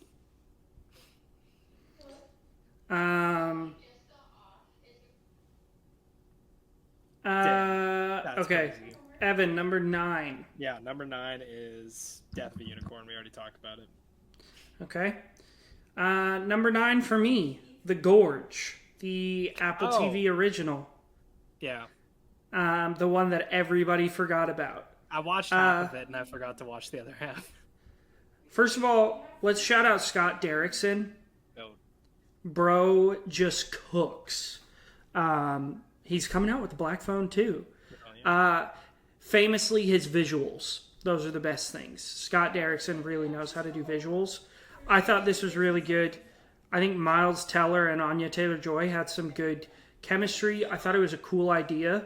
It's just a fun movie. Don't go in expecting anything like revolutionary.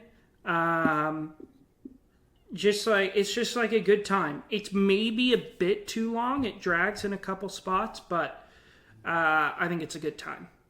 And like tonally, it has some issues, but I mean, Jagger, if you're just looking for like a cool sci-fi action, this is a good one to go with. Yeah, my friend got to see this early. His mom did press for it. And he told me to watch it. He said it was good. Yeah. So, I don't know. I mean, how do you feel about Miles Teller? I like Miles Teller, and I like Anya Taylor-Joy. So. Yeah, they're both great. And I love Trent Reznor and Atticus Ross. So. Yeah. Yeah. Yeah. So, Jagger, 10. Number 10, did we skip Evan? No, he had Death of a Unicorn, but we already talked about that. Okay. My number 10's Wolfman. Almost exclusively because of how Julia Garner's performance. I thought she weighed every single other aspect of this movie down a whole lot. By her inability to show fear in this movie. I don't know if it was... Because after seeing Weapons, which we'll get to in a minute, I don't know what Lee Winnell was telling her to do, but he was screwing something up. Or, I don't know, or someone didn't care. Can I give my thoughts on this? It's not in my bottom or top 10. It's like right in the middle. I liked this a lot. Again, it might be the same thing with The Monkey, that I'm a Lee Winnell meat writer. I think Invisible Man, that's in my top 10 horror movies of all time. I love that movie. I love the Saw movies. I love Upgrade. I think like Lee Winnell has just done some really cool stuff. I think the best thing for me was the transformation into the werewolf. I thought was really cool, and the visuals were really cool. And he just, who was it again? I can't even remember who. Christopher Abbott. Yeah, he just looked good as a werewolf. Here's what I think because I agree with you, Jagger. I don't think Julia Garner is good in this, and I think the problem is that she's too young. Like, I know she's 31, but she looks like she looks like my age, and she's too young to be playing like this mom figure that she's supposed to be playing in this. I think that's the problem, is she looks too young, and it's too young. I I think that was the biggest problem for me. But I mean, the lighting, you already said it, Jagger. The lighting was super cool. Yeah. Kind of like the dark, low key lighting. There was a thing they did where it was like, instead of doing different lighting setups, they would move the lights actively while moving the camera to get a consistently, like, fluent lighting over the characters for certain points. Oh, I didn't know that. That's cool. Great stuff. Yeah. Yeah. That's hard to do, too. Yeah. We had to, on one of my first short films, we had to do like a tracking shot, and we did not have, it was at night, and we didn't have that many lights. So the two people with lights had to follow the camera operator. It was just awful. That was the one with the two girls, right? Yeah. Yeah. That one that's the one that's in post-production. Oh. We're like putting it into a more like complete, full product. What were we were talking about Wolfman. Yeah. Was that in your bottom 10, Jagger? It was my That's number what you're 10. talking about. Yeah. Okay. Sorry. I lost my train of thought there for a second. My podcast stamina isn't as high as it used to be. My number 10 is The Woman in the Yard. Unfortunately. Really wanted to like it more. I thought it was okay. I gave it a 2.5. I didn't really care for the third act. But the JCS visual sauce is always there. Yeah. It's pretty fucking peak. Daniel Deadweiler, pretty good. Yeah. It's a pretty middle of the road movie for me. And then number 10 for me, Captain America: Brave New World. Yep. I enjoyed this a lot. I love Sam Wilson as a character. I thought Harrison Ford was just okay. I want to see more Isaiah Bradley. I want more Patriot. I love seeing Tim Blake Nelson coming back. I love Tim Blake Nelson. I love the leader. Let's see. Yeah. And Danny Ramirez. I really like him as an actor. Yeah. So that concludes our bottom 10. Shall we get into our top 10? Yes. Okay. Do you guys mind if I lead off? We go in the opposite order this time? Go for it. Yeah. Number 10, Den of Thieves 2, Pantera. Just Gerard Butler I don't think this is as good as Den of Thieves. I think this is no, it's not the only 4.5 in my top 10. Den of Thieves 2, Pantera is so good. They go for a bit more serious of a tone here. And less of like that really goofy, like over the top action movie that we're used to from Gerard Butler and Liam Neeson and all these guys. But I think it totally works. I think O'Shea Jackson is great. I miss Pablo Schreiber as Roy Merriman because he was so good in the first one. Jagger, you would hate this movie. It's just, yeah, they're dumb action movies. I just watched The Accountant the other day, and I really liked that. Fucking rules. Yes! Oh my god. Jagger, we're brainwashing you to love action. Yeah. The Accountant is sick. Yeah. Oh my god. I'll start recommending you in like my waves of recommendations to you at least one action movie. Yeah, please do. The outro needle drop at the end of this movie. Oh my god, insane. It's God tier. Yeah. Is this in your top 10, Evan? It just missed my top 10. What's it at? Number 11? No, it is 16. Okay. Yeah, I love this. I love shit like this. It's just a blast. Yeah. All right, Jagger? Are we? Oh, Evan. My number 10 is Freaky Tales. Both of you need to watch this movie immediately. Yeah. Yeah, it's a like anthology story in Oakland in the 80s, and it's got so much fucking sauce. It's punks fighting Nazis and just killing racists, and over the top action, weird, crazy music, super stylistic. It has that Scott Pilgrim like comic book type POW thing in one of the stories where they're fucking up Nazis and there's like comic writing. It's sick. This movie rules. Okay. So it's on Prime now, I think. Yeah. Or Max, one of those two. But you guys both need to watch it. Also, shout out Angus Cloud. Very sad to see him in this one. Yeah. Rest in peace. Yeah, 4.5. It's sick. All right, Jagger, number 10 of the year. I just want to give like 2 or 3 honorable mentions first. So let's save them till the end. Save them to the end? Okay. Yeah, because I have a couple too. Okay, cool. All right, my number 10 is Mission Impossible: The Final Reckoning. Mission Impossible: The Final Reckoning was unbelievable. It's my favorite of the Mission Impossible movies. It's so good. Really? Yeah. Is it... Evan, where is that in your Mission Impossible ranking? Number 2. Oh, I have... Mine's upstairs, but I have it. Hell yeah. It's at number 2. It's number 2 for me, too. It's so good. I mean, Fallout's really, really, really, really good.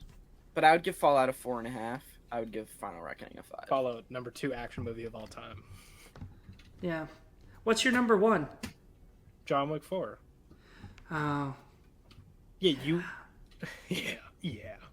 John Wick. Yeah. Yeah. That movie fucking rule. It's the best. It's so good. Yeah. Mission Impossible: Final Reckoning. Should we just talk about it now? Yeah, because I know it's in all 3 of our top 10s. It's at number 6 for me. I fully understand the complaints about the first act of this movie. Really? I don't really give a shit about them, though, because this franchise has earned the right to spend an hour going, look at how awesome these movies are. Yeah, and I'm all here for it. I totally get people who think it's lazy and it's really badly edited. I do not give a shit. I loved it, and I thought it was a beautiful way. And I feel like it sets the stakes really well. Yeah. Like, also, right away, you're like, oh man. Any chance to see clips of Mission Impossible 3 on the big screen in IMAX? Give it to me. 7! Oh, 7. I think I just scared my dog. Yeah. Maybe I'm so like good. Not knowledgeable about film, but I didn't get that at all. I didn't get any exposition dump. I don't know. I just thought it was setting up the movie. Oh, dude, they recap like the entirety of Dead Reckoning. Yeah. I know, but like I feel like they do it in a way that sets up. When I told you literally didn't need to see any of the Mission Impossible movies before seeing this one, it's like, yeah, because they spoon feed you everything, which is fine. I don't really give a shit. Yeah, it's fun. The submarine scene is life changing. Is that better than the prop planes? For me, I have the submarine sequence as my favorite action set piece in the movie. The planes is still my favorite. But shout out to the aspect ratio change. As he's cranking the wheel, the aspect ratio goes a little bit, and then he cranks the wheels. It's like... Yeah. Yeah, it was IMAX. I don't know what you're talking about. I did see it in IMAX. Yeah, it was so good. Unreal. I saw it on my local theater's small screen. That's unfortunate. Oh. I don't know, I missed it. Shout out to Evan for getting me into the Mission Impossible movies. Yeah, into action movies. Yeah. Final Reckoning is awesome. And I think the new cast members are great. Yeah. Pom Clementif is great. She's so, like, she's in the other one, but not really as a part of the team. Yeah, she's awesome when Ethan Hunt gives her a traumatic head injury. Yeah. Oh my god. Jeez. Yeah, we watched Party Now. We were dying laughing. Absolutely out 4 to 6 weeks. CTE. Yeah. 0 lights on. Yeah. And also Gabriel, so much better in this one than the last one. Like, he's not bad in the last one. I think he just has a lot of personality. Well, it's hard to follow up Simeon, too. Yeah. That guy was so good. Yeah. And Haley Atwell, goddamn. Yeah, I still like what's her face better. Oh yeah, Rebecca Ferguson. Yeah, obviously. Jagger, this is your number 10. We've been hogging it up. What do you love about this movie? Oh, I don't know. This movie's really cool. It's really fun. I think it flies by. Like, this is some of the better pacing I've seen. I couldn't put it into words better than this. My dad had never seen any of the Mission Impossible movies outside of the first one. He doesn't really like movies like that. I don't know. Didn't want to go see it. I dragged him to the theater because I wanted to see it. And he loved it. He said that it made him want to watch all the rest of them. So there you go. It's that good. And I think there's a lot of discourse happening in the film community right now in regards to movies like this ruining cinema. Like big budget, action. But let's just sit here and think for a moment what Christopher McQuarrie and Tom Cruise have done together as just like, whether you like the movies or not, as a pure achievement, the stuff they have done. Yeah. I mean, the Halo diving sequence in Fallout alone. No one has done that, and no one will ever do that. Because they're not Tom fucking Cruise. The behind the scenes of them filming the biplane is amazing. Yeah. They're just where like Tom kept asking to do like more takes of the parachute bit, and Christopher had to be like, no more. Yeah. We're good. It's just like, it's what they have done for cinema as a whole is such an incredible thing. I haven't heard that, but I find that very frustrating. There's not, as much as I love movies like Sorry Baby that come out, like really great movies, there's not much of a market for them. People aren't going to go see that. I couldn't understand saying that something like, I don't know, something that fits in that realm is something like Top Gun Maverick sort of saved movie theaters. Yeah, God, Top Gun Maverick rips so hard.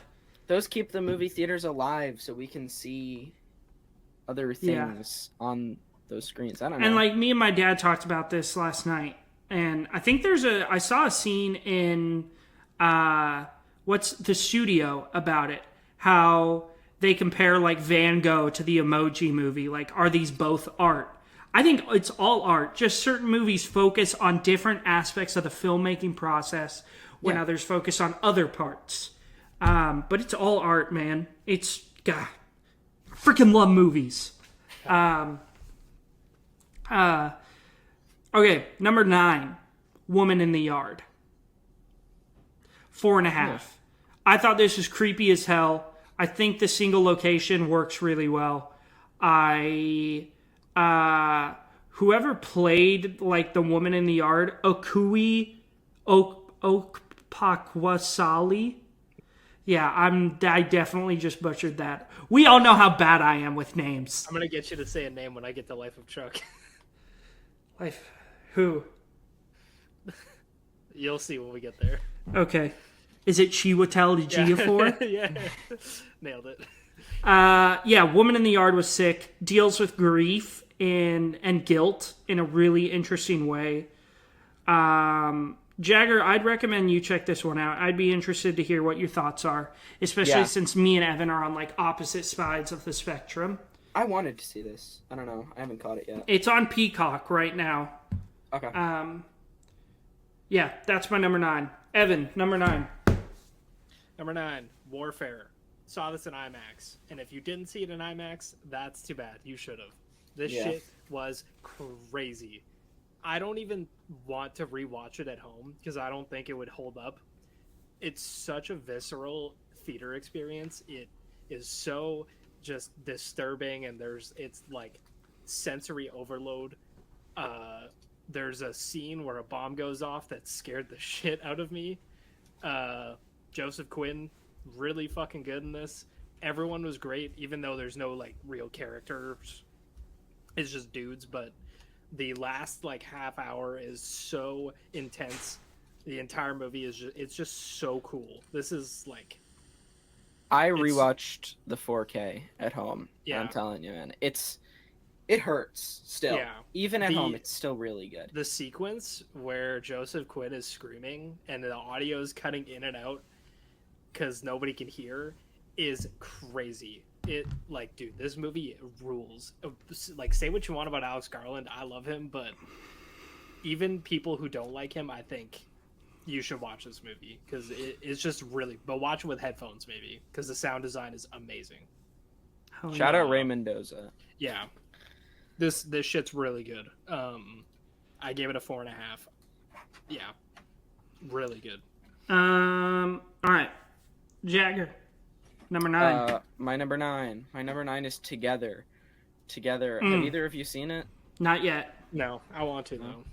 It is insane. I've heard it's like a straight up comedy. No, that's what I've heard too. Not really. Not really. It has a lot of funny moments.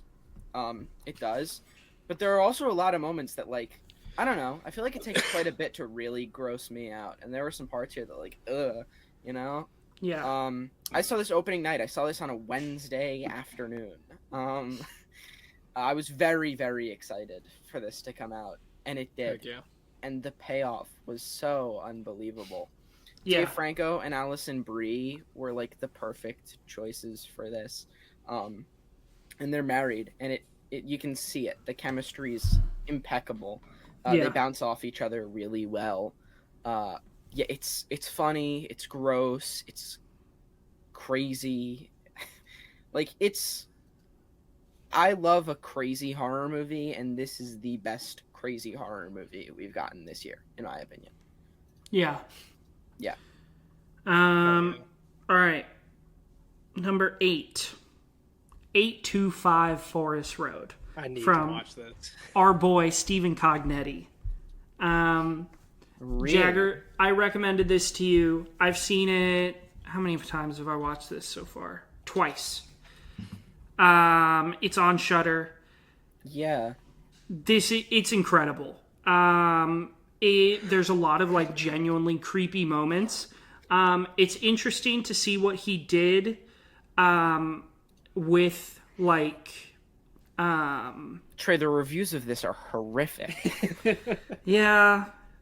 So many people have this at half a star. Oh my god. I liked it a lot. I think that it's really interesting to see Stephen Cognetti do a narrative feature and not something that's found footage or mockumentary. It's not found footage. I thought it was. No, it's narrative. Then maybe you'll like the new Hell House. Yeah, I liked it a lot. You guys, I'm not going to say any more. You guys should both watch it. I will watch this. Yeah. Even if you don't like it, I don't really care. It's a cool watch. Yeah, I'm down. All right. Number 8. Yeah. 28 years later. This movie is so close to a 5-star for me. I think it's fantastic. The first half is very different from the second half, but the first half has top 3 scene of the year, the boots scene. You saw it in the trailers. It's fucking sick. The score blending with the boots poem is so creepy. The way the cameras are all set up. Jagger's talking about the iPhone rigs where a zombie gets hit by an arrow, and you've seen the rig, all the iPhones, and it like rotates around them. It's so cool and innovative, and it's like really refreshing to see a zombie movie like this because a lot of them feel the same. It's really cool, super intense first half, and then the second half is it's a mother-son trip, and it gets really emotional. I just found it so thrilling. There's a scene with actually I won't even say. There's a scene on a train that is really cool. That is something that I don't really think any other zombie movies have really explored, that I thought was interesting, and I thought it was cool. And there's one scene in this movie that I don't want to get into it because I don't want to spoil it, but there's one scene like in the middle of the night with Jodie Comer and a zombie. I find it, after the movie is over, to be one of the most frustrating moments of any movie ever. Is this the bit while he's sleeping that you're talking about? Yes, it is. Yeah. Because it never comes back again. and it feels so unexplained and not fleshed out, and really confusing for her character and what she's going through. I find that very aggravating. We'll talk about it more once Trey watches it, because I do want to talk about this movie in spoilers. But there's a character that joins. I've forgotten most of it. There's a character that joins in the second half that is so entertaining, and also so useless. Oh, god. I think it's really, first off, it's fucking hysterical that these zombies are only impacting the UK and nowhere else on the planet. Like, that's just hilarious to me. I'm sorry. But there's some interesting stuff there. And then Ray Fiennes shows up, and it's like, this is top 5 of the year, top 3 of the year performances. He's amazing. He brings so much heart to the like climax. Yeah, I loved it. I thought it was fantastic. The score is so good. There's a song that plays right at the end that is amazing. Yeah, loved it. Absolutely loved it. Can't wait for the next one. And that scene that Jagger's talking about at the end, very interesting. I can't wait to see what happens in the next one. Yeah. I'm not gonna. Are you gonna watch the next one? God, no. I couldn't be bothered. I'm not doing That's it. fair. Okay, but yeah, 28 years later, banger. What's your number 8? Jagger. Oh, my number 8. My number 8's Death of a Unicorn. I think it's a lot of fun. I don't know. It's a really good time. It's very funny. I think all of the characters are entertaining to watch. I think the progression of the story is entertaining to watch. Everything here was very tailor-made for me. I had a very good time. Yeah. Yeah. Cool. Number 7 for me is Friendship. Yes. The best actually, no, that's not true. The second best comedy of the year. If you don't like I Think You Should Leave, I don't think you would like this. Although my mom did enjoy it, and she doesn't really like I Think You Should Leave. This was so weird and so funny, but it's also kind of sad at points. It's such... What a strange watch this was. Is this in either of your top 10s? No, it's one of my honorable mentions. I want to get the Blu-ray and watch it again. I'll do that soon. Okay. Evan, you need to get on this. I've seen one clip from I Think You Should Leave.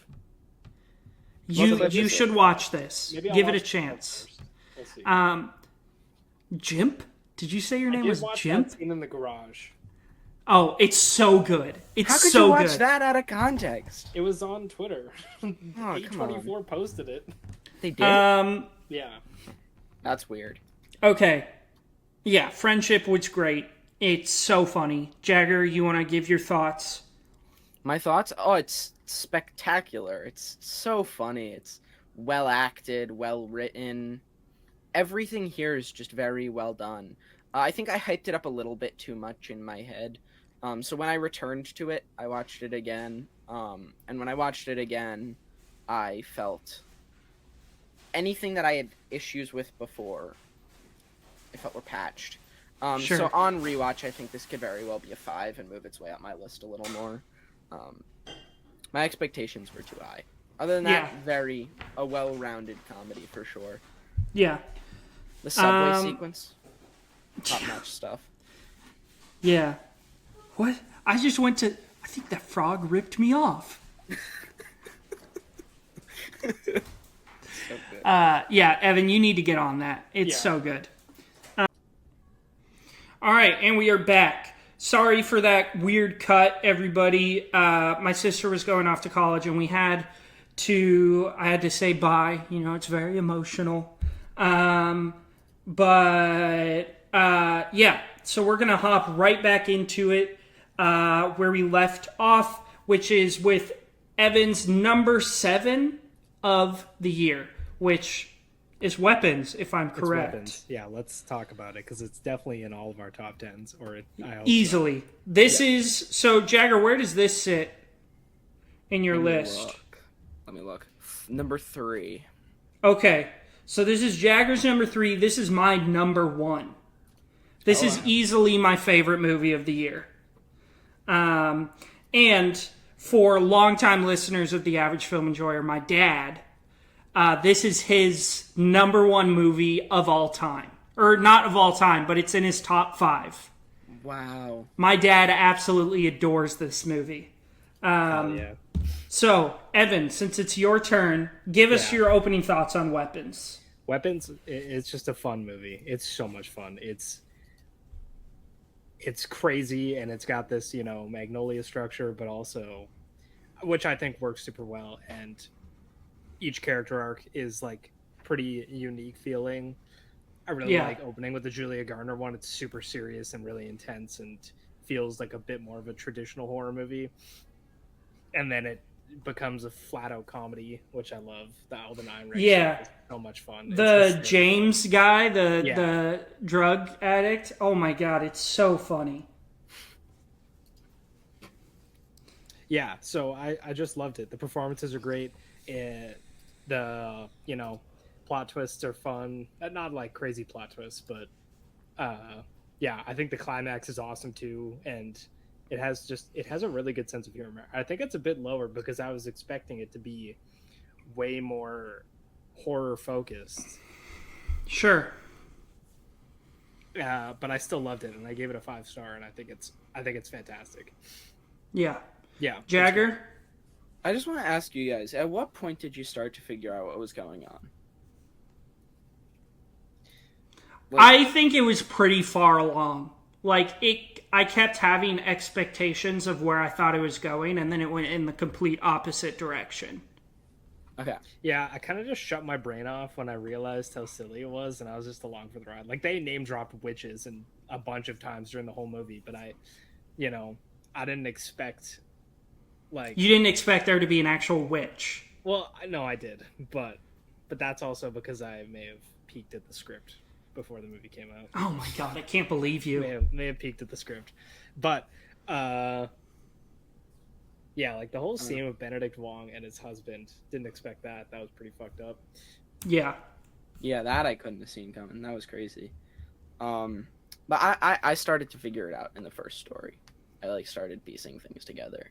And there was a point no. There was a point in time where I had said, I really hope it doesn't go this way, because I don't know, I felt like I didn't believe in it, and then it did, and I was very, very happy with the fact that it did. I think it pulled it off perfectly, and I think that describes a lot of this movie. It's like, I don't know, based off the trailers, you wouldn't want this to be a comedy. You wouldn't want it to be funny at all. You'd want it to lean into the horror, because a lot of movies do that. I don't know. Sure. I think everything here. Do you think the comedy works, though? I think the comedy really works. I think there was a lot of stuff here that definitely could have been done wrong and could have caused this to be a catastrophe. But Zach Kreger, he brought it together. He did it wonderfully. Yeah. Yeah. And we got a cameo from our king, Justin Long. Yeah, dude, I was so hyped when that happened. Yeah.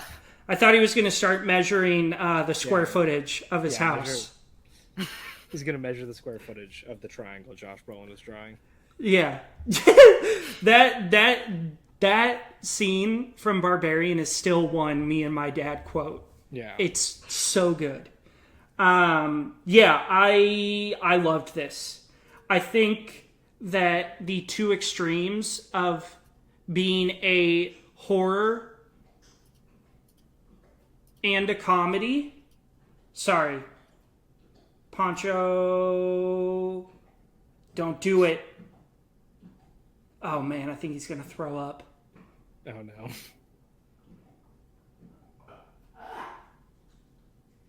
No? Just dry heaving over here, being an absolute menace. Okay, sorry. What? You heard him? Yeah. Oh god. I apologize. Oh, he's going at it again. This poor dog. I'll edit it out. Yep, that's throw up for sure. Can you guys give me 5 minutes so I can clean this up? Yeah. Okay, I'll be right back. I'll be right back too. All right. Poncho, come here. Come here, pal. Come here.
All right, Jagger, wait, I started watching 1 sec. The Player last night, the Robert Altman movie. Yeah, what I do you don't know if think? you've seen it. I have Well, a while ago. I was loving it, but my girlfriend was not fucking with it, so I have What? like half an hour left. The Player, the Robert Altman movie with Tim Robbins. It's good. I remember. Oh, it's I remember it really being good. really good. It's Okay. I wanted to ask you a question, Evan, really quick, before Yeah. we get back into it, because I asked you the same exact thing about Solo, and now I'm just I'd like to ask.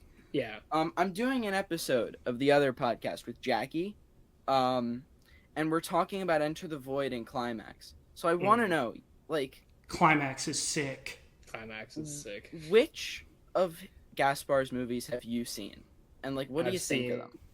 I've seen a good chunk of them. I've seen Climax. I've seen Enter the Void. I've seen Love. I've seen Irreversible. And What do you think of them? I mean, I like them. They're cool. They make me feel pretty gross. I don't like Love. Love is bad. I've heard. Love is a porno. Love is a 2-hour porno. It's weird. Okay. Yeah, I really want to watch Vortex, but Irreversible is as disgusting as it is. Fuck, the first half hour is insane. It's like some of the best shit I've ever seen. It's so cool because the movie's told in reverse. Yeah. That's sort of what I've heard. I'm really scared of that movie. You can skip the scene at the end. Scene at the end? Yeah. Is that the 9-minute right? Yeah. 9 minute scene? Yeah. That's Yeah. at the end? Yeah, because it's what starts the movie, right? But the movie's told in reverse, so it ends with the ending. Oh, I thought that was in the middle. I thought that was like. No, it's near Okay. the end. All right. Yeah. But. All right. Yeah. From what I remember, I don't. Yeah, it's been a while since I've seen it, but yeah, I like his movies. Cool. All right, coming back in 3, 2, 1. So my thoughts on Weapons. It's excellent. I feel like it balances the two extremes of the human emotion, fear and humor, so well, because there's so many moments where I was laughing out loud. Like when Josh Brolin wakes up from the dream and goes, "What the fuck?" Yeah. Biggest laugh in the cinema for me. Oh my god, Josh Brolin delivered that line so well. And just being scared, which this will segue into my next point. Shout out Amy Madigan, who I really hope gets a nom for Best Supporting Actress because she is absolutely unreal in it, like unrecognizable too. Like I've seen a good amount of her movies. Field of Dreams, I've seen like 20 times, and I didn't recognize her. Like, makeup department did incredible. But the whole sequence where you're following the kid is creepy. So creepy, and it feeds into this really specific fear that I kind of correlated with, like, being around strange relatives and not even having like your parents to go to as like refuge as a kid. Like I felt like it like delved into a very specific fear, but also being like talking about like how alcoholism affects kids. Like obviously them like being him having to feed his parents soup being a metaphor for that. But yeah, I think it was incredible. I think the final sequence where all the kids are running through the windows and the houses is unreal. Yeah. When they tear Amy Madigan apart is insane. Yeah, I loved it. I thought it was incredible. I thought that, I just think it's the best movie of the year. And I hope at the very least Amy Madigan gets a nomination. I also hope that Julia Garner gets a nomination because she was incredible in this movie. More far-fetched things have happened than this getting nominated for Best Picture. Just putting But it it out also there. is a horror. Exactly. So is The Substance. Just Yeah, saying. that's true. But I don't think this has as much cultural impact on like hot button issues as The Substance did. But still, I feel like this is more of a straightforward film than The Substance was. If you know what I mean. Yeah, The Substance was a little more but also, again, horror is famous for not getting recognition at the Oscars unless you're saying something important. The Substance, The Exorcist, Get Out.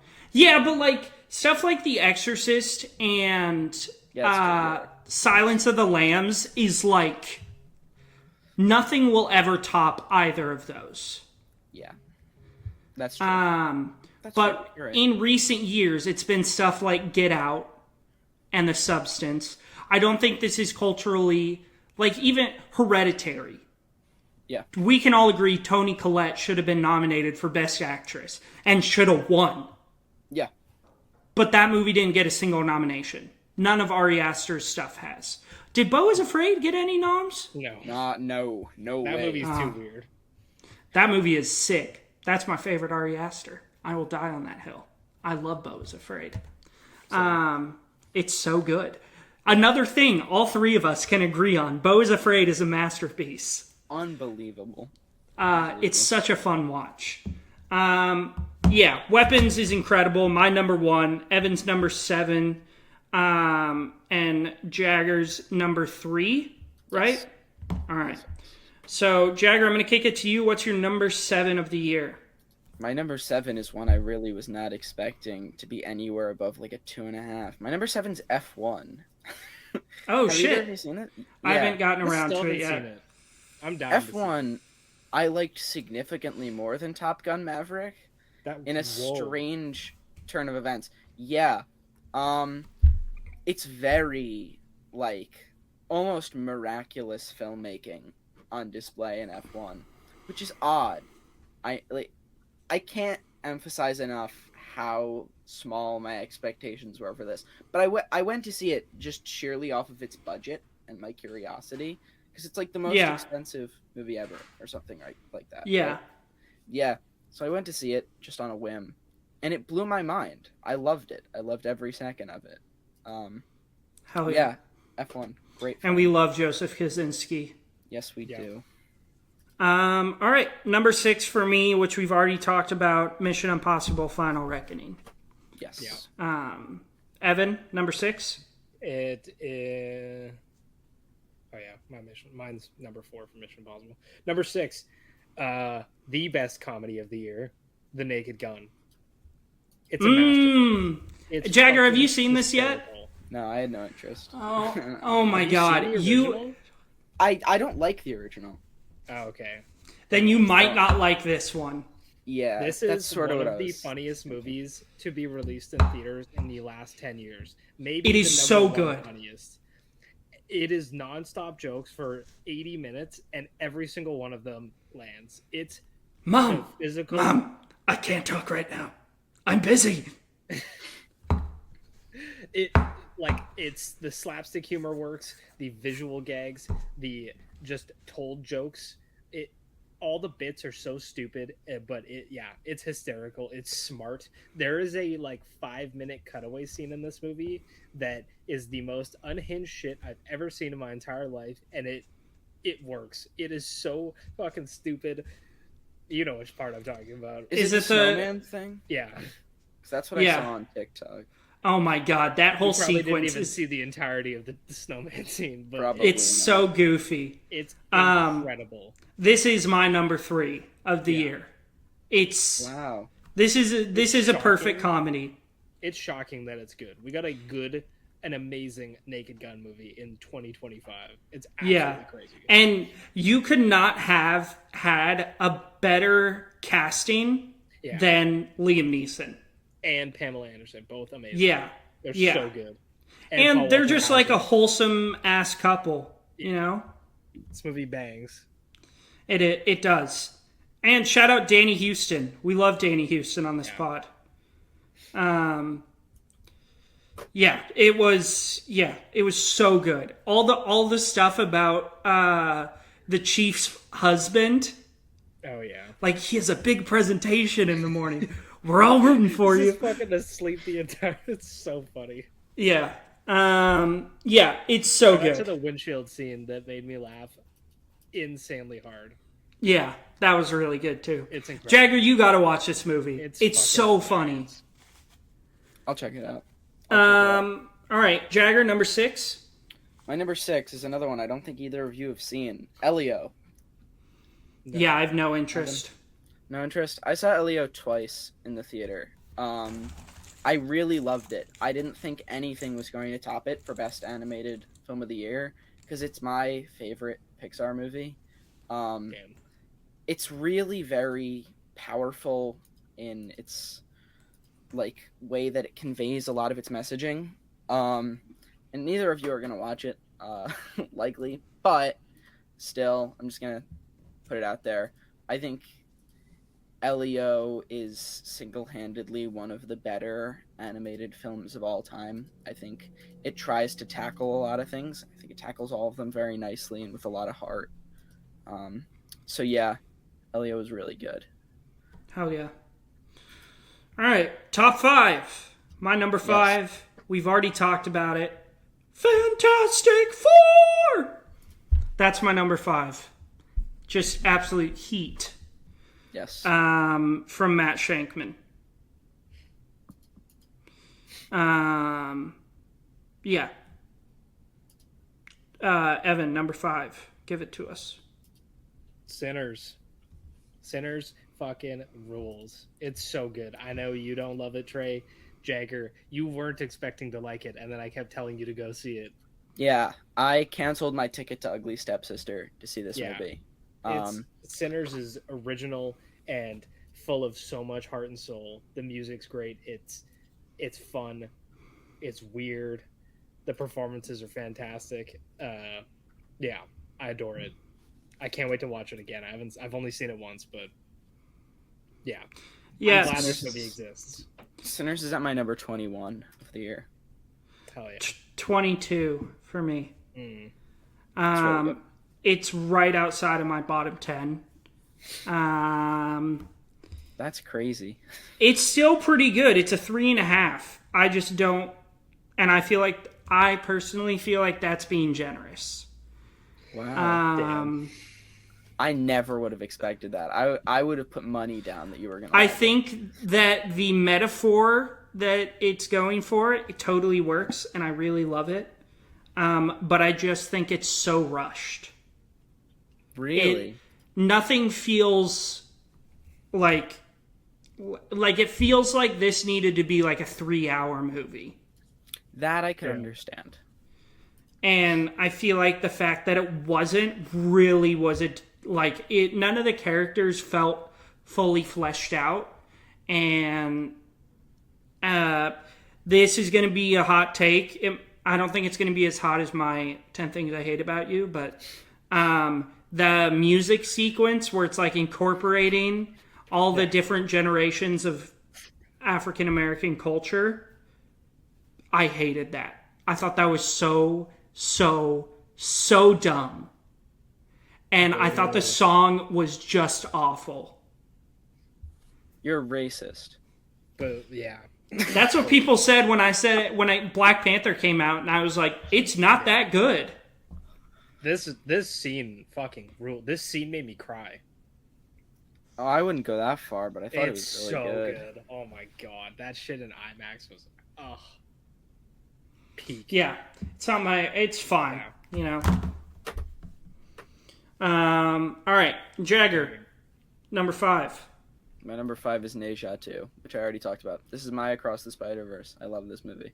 Heck yeah. Oh, does that mean it sucks? We'll talk about that another time. Yeah. No, we won't, because that's a bullshit take. Yeah. Yes, it is. No, it's not. It's completely valid. Across the Spider-Verse is better than Into the Spider-Verse. No, it's not. It's not even close. I agree with that. I don't really love either of them. Any payoffs completely hinged on the third movie even coming out. Which it is. Yeah, it's been next year. It's been delayed 85 times. Yeah, so is the Batman 2. Okay. Here's what I'll say. can't handle you right now, Evan. Into the Spider-Verse and Across the Spider-Verse, I have both of them at a 4.5, I want to say. But I fully expect this third movie to be atrocious. Real. Yeah, I think that third movie is going to be awful.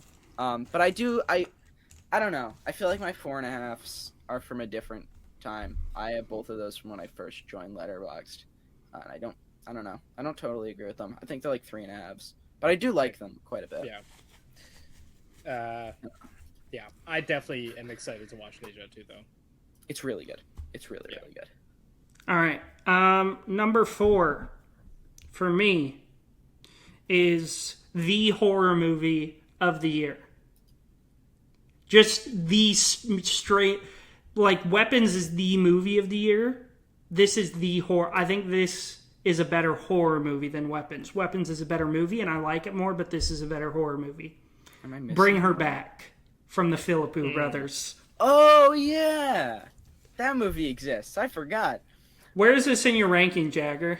This is my number 17. I love it. I've seen. Oh my god, that's so low! Hey, it's my number 17 too. I've seen it 3 times. Oh, and you both are the 4K. I don't know. I like it, but I don't think the messaging is very impactful. I don't know if I think the stuff it's saying has been said before better, but I did find it very effective and very creepy, and Sally Hawkins was amazing. And that scene where the little kids just go into town on that knife gave me the heebie-jeebies. Insane work from the Philippou brothers. I really liked it. Yeah. Here's what I'll say. Oh yeah, go ahead. I think Talk to Me is much better. Yeah, that I agree with. And I think I like Talk to Me more, but I think this is a better movie. Here's what I'd say. I'd say Bring Her Back is really, really good. And the fact that I have that at a 4.5 and it's at 17 just says a lot about what this year's been. That's what I'd say. Yeah, I really love Bring Her Back. Yeah, I thought it was incredible. It made me cry. It really creeped me out. All of the above, you know? Yeah. Yeah. I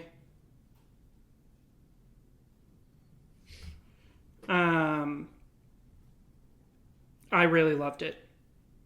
Evan. Nice. Yeah. My number 4 is Mission Impossible. We already talked about it to death. It's amazing. Yeah. If you haven't seen it, go watch it. Jagger?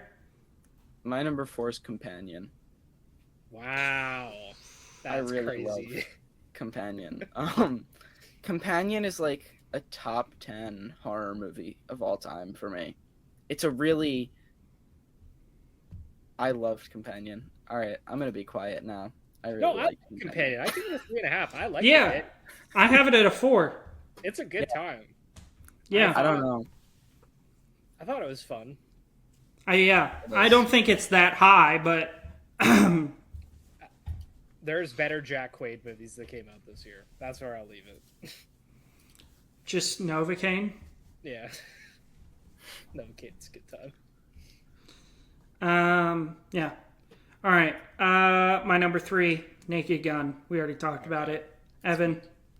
Number 3, Sorry Baby. Holy cannoli. This movie is incredible. An absolutely insane breakout directorial debut and performance. It's phenomenal. It's funny and extremely heartbreaking, but so real. The final scene of this movie, Jagger, the bit with the baby, is... Oh my god, it's so well written and so well performed. We got Lucas Hedges back, finally, the GOAT of coming of age movies. We got Naomi Aki, she's great too. And I really love the non-linear storytelling. I think it works so well. There's a couple scenes that just destroyed me. The scene when she's on jury duty, I thought that was so heartbreaking. But yeah, Trey, you need to watch this. It's amazing. The shot outside of the house, I think, is one of the most well-executed scenes of the whole year. I think the way that they did that sequence was complete perfection. Mm-hmm. It's so good. Highly, highly, highly recommend it. Can't wait for whatever Eva Victor cooks up next. And I hope this gets award recognition, because it should. Yeah. Hell yeah. Jagger, number 3. Number 3 is Weapons. We already talked about it. Hell yeah. All right. My number 2, which I'm surprised I haven't heard either of you talk about this yet, because I know it's not Jagger's number 1, because I know Jagger didn't love this movie, and I know it's not Evan's number 1, is Eddington. Yeah. Oh, I didn't even put Eddington on my list. Shit. Eddington's in my number 36 of the year. Whoa. Wait, what did you give it? A 3. I think I would have liked it less if I didn't have the theatrical experience I did. I think if I didn't have that, it would have been like a 2. It's number 12 for me. Personally. Okay. Yeah. I think it could go to a 5-star on rewatch.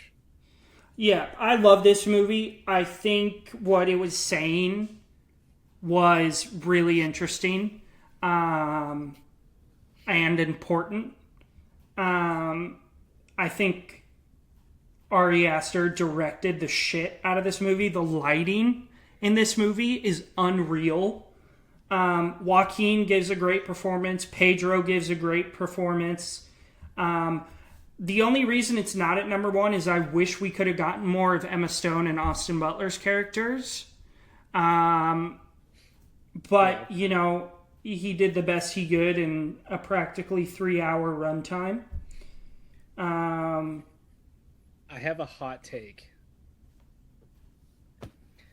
I really respect Ari Aster for including, because he wrote this script a long time ago, and then he rewrote it. I think that more movies need to include the pandemic, because it drastically changed the world, and 99% of films just pretend it didn't happen. And I think that it brings interesting conversations to the table and lets me laugh at stupid people. You know what I mean? Exactly. So I dumb anti-vaxxers. It was hysterical. It is so funny. There's a scene where Joaquin Phoenix is trying to break up a riot, and he's carrying a gun in one hand and a ring light in the other. I was fucking dying. It is so funny and smart. Yeah, Eddington's great. It's peak. I think the line delivery of the year goes to the dad of the kid, when the kid's talking about, the systemic racism and, the whiteness that's embedded into our society, and his dad just looks at him and goes, "Are you fucking retarded?" Yeah, it's incredible. It's so funny. Yeah, I loved it. It's a masterpiece. It's going to get a Criterion, I know that for sure, and I will be paying an ungodly amount of money for it. Hell yeah. I just want to say, Alex from The Real Talk. Yeah. Unbelievable review of this movie. I think he phrases a lot of things really well. Yeah. And also, friend of the podcast, Jay, his review said something like, I can't tell if the third act is historically awful or absolutely genius. And I also agree with that. I don't know. I think it's a bit of a messy movie, but whatever. I'm trying to find Alex's review. Oh, he hated it, Trey. He went in on it. Was it like a hate watch? No, he loves Ari Aster. I also think Dan left this a really good review. He left a 2-star review that I think works pretty well. Yeah, it's I'm excited to rewatch it. I think it could go up because I had a really good time. I think the pacing's good for how long it is. Yeah, my number 2, if we're done with Eddington, is The Life of Chuck, and it's very close to number 1. I really want to watch. It's incredible. I cried like a baby. I think it's so human and so beautiful. It's one of those just slice of life, learn to, enjoy the little things and things. It's one of those movies, and I just love that kind of shit. Yeah. I thought it was beautiful. Stephen King cooked up so hard, and then Mike Flanagan, who is, as me and Trey frequently say, the only person who can faithfully adapt Stephen King source material. It's true. Popped off. Shout out Dr. Sleep. Shout out Dr. Sleep. Better than The Shining. Yeah. But The Life of Chuck, it's a beautiful movie. I don't want to say too much because you guys haven't seen it, but you should watch it. It's amazing. Yeah. All right. You don't actually believe that, do you?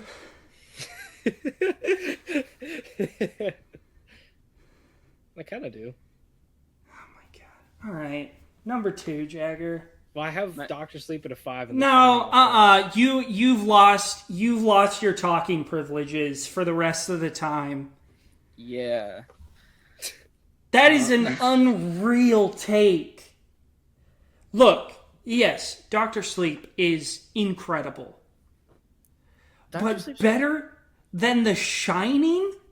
Okay, well, The Shining completely missed the key points of the book, and I think it's a weaker movie because it doesn't really have any heart to it, and the book has so much it's just a pure tragedy.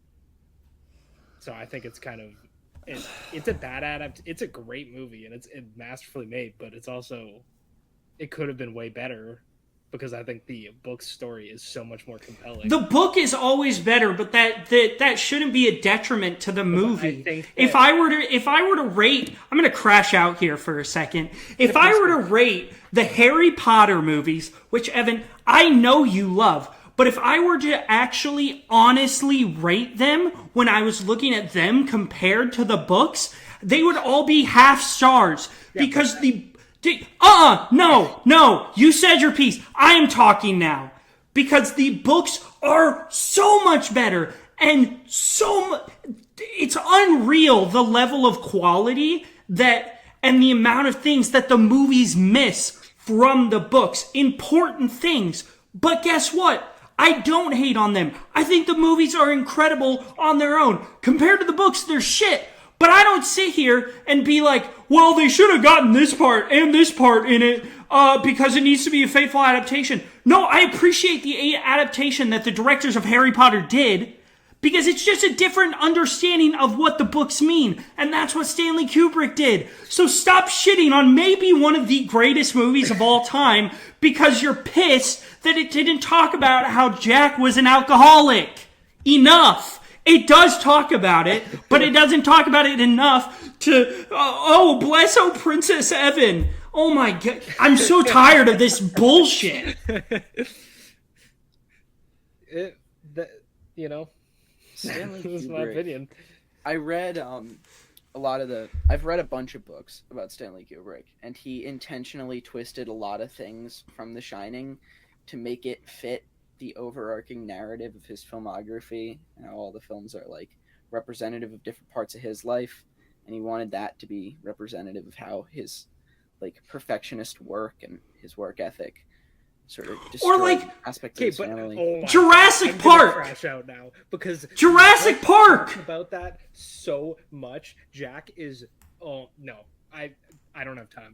I don't have time to get into it. Jurassic Park is the original novel is a horror, a straight up horror. That is now a movie that I'm hoping to show to my kids when they're like 9 or 10. Way different stories and messages, but they are both great.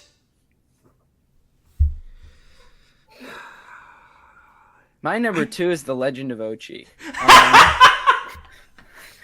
I like that movie. That movie looks cool. I'm sorry. I apologize. No, it's completely fine. It's completely fine. I agree with you. Thank you. I mean, I know it's a bad sign when Jagger agrees with me. He hasn't read the book though. No. I like the movie. I don't know. Yeah, The Legend of Ochi. I'm gonna have an aneurysm. Willem Dafoe, Emily Watson, Finn Wolfhard, and a really cute puppet thing. This just came to Max, right? Yeah, it's a really like spectacular piece of filmmaking. It's very representative of like an aesthetic and a vibe that I love and would love to be able to make a movie like that at some point down the line. It's sort of what my original review reflects. It's like, this is sort of my dream movie. My top 2 are both in my top 4 on Letterboxd right now. Do you just want to do your number 1 of the year? Because I think me and Evan have both. Evan, what's your number 1 of the year? Superman. Oh, we haven't talked about that yet. Well, we've talked about my number 1. Jagger, do your number 1, and then we'll talk about Superman and honorable mentions. My number 1 is Superman. I've seen Superman 4 times. Son of a bitch! Oh, baby. Yeah, Superman is like acting. one of my favorite things I've ever seen. Yep. I find it endlessly rewatchable. As soon as this thing gets in my hands on physical, like, those Saltburn numbers are crushed. There's nothing that makes me not want to watch it. Like, there was a point in time where I felt like honestly annoyed that I was not sitting in the theater watching Superman. Like, I miss it. I want to watch that movie as many times as I can. I love it very, very, very much. I can't get mad at this because I understand why people love it, and I think it's a good movie. I just don't like Superman. I finally figured it out. This is probably, since Christopher Reeve, this is the best adaptation of Superman, and I hated him. He's so boring. Oh. Superman is my favorite superhero. And that's totally fair. But, and Zack Snyder's Superman aren't comic accurate. No. But I'd rather watch Man of Steel. Really? Yeah, because Zack Snyder takes a boring character and makes him interesting. Has conflict. I like the Superman that stops in the middle of the fight to save the squirrel. That's my Superman. The line in Superman where Lois Lane says he's just a dog and Superman goes, yeah, but he's out there alone and he's probably scared. And I start crying like a little bitch. Because I don't think that Man of Steel's Superman is very interesting. Yeah, I don't know. Although I do love those movies.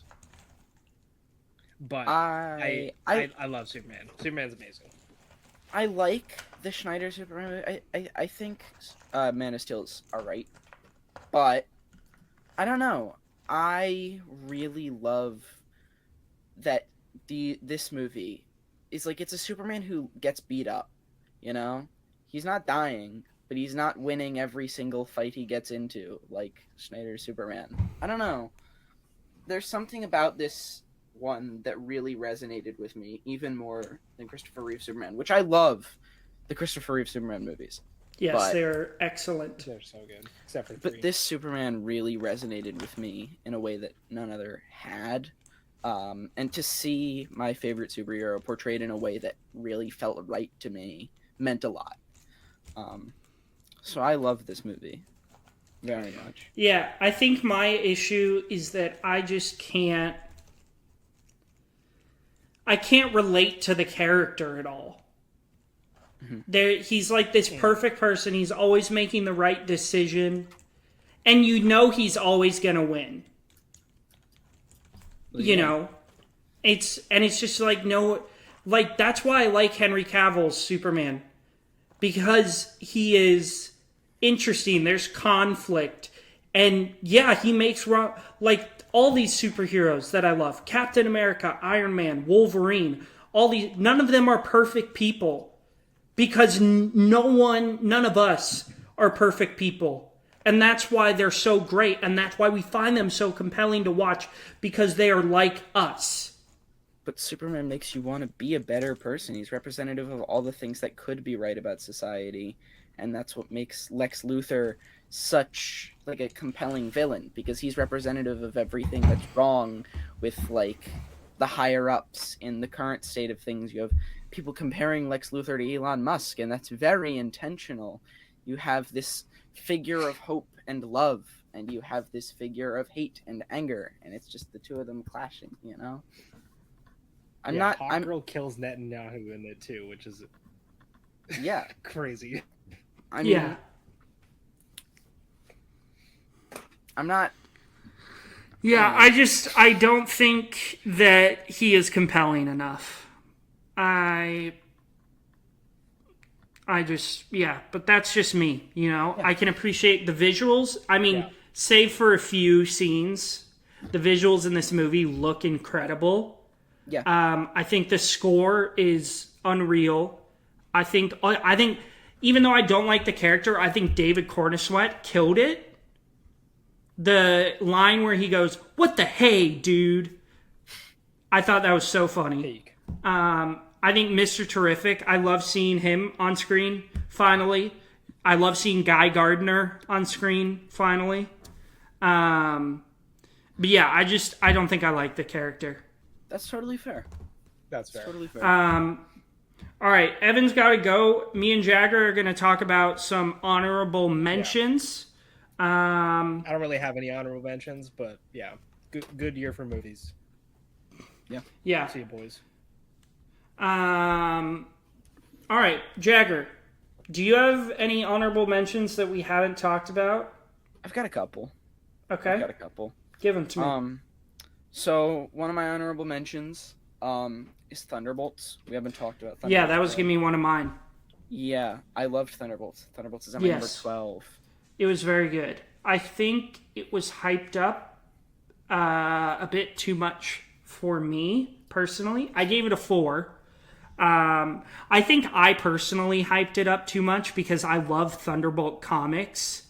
Yeah. And I was like, this is going to be a top tier MCU movie. I think it had some pacing issues. I felt like it was a bit rushed. But that's kind of where my qualms with it end. I love John Walker. I've loved him since Captain America or Captain Falcon and the Winter Soldier. I think that show had a villain problem, but I think John Walker made it so interesting. I think his character is so interesting. That's why because there's so much conflict within him, and I just really love his character.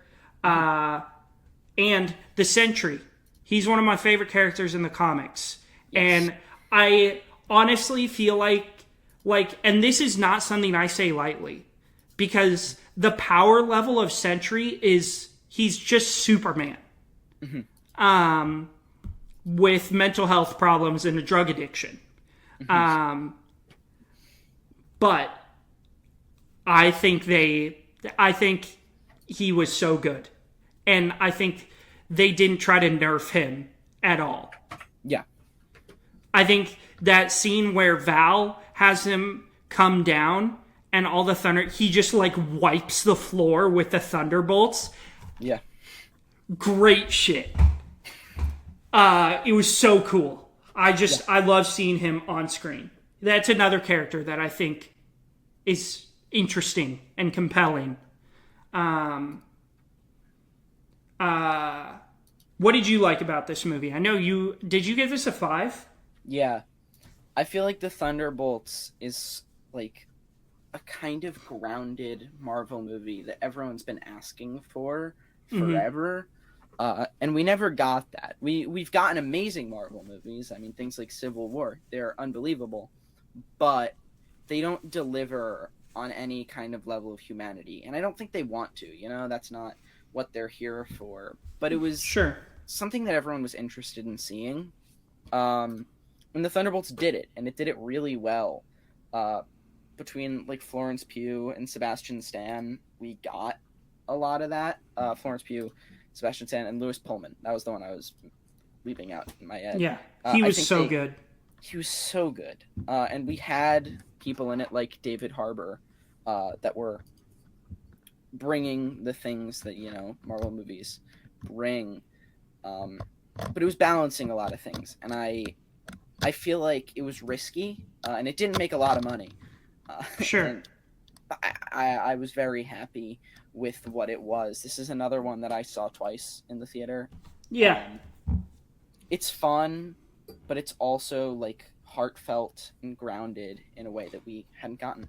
How did you feel about the emotional beats, specifically about mental health and things regarding mental health? Because I know I read Evan's review. I don't know if you did, but he talks about how that didn't really hit for him, and that's one of the reasons he didn't love this. I think it really hit for me. Yeah.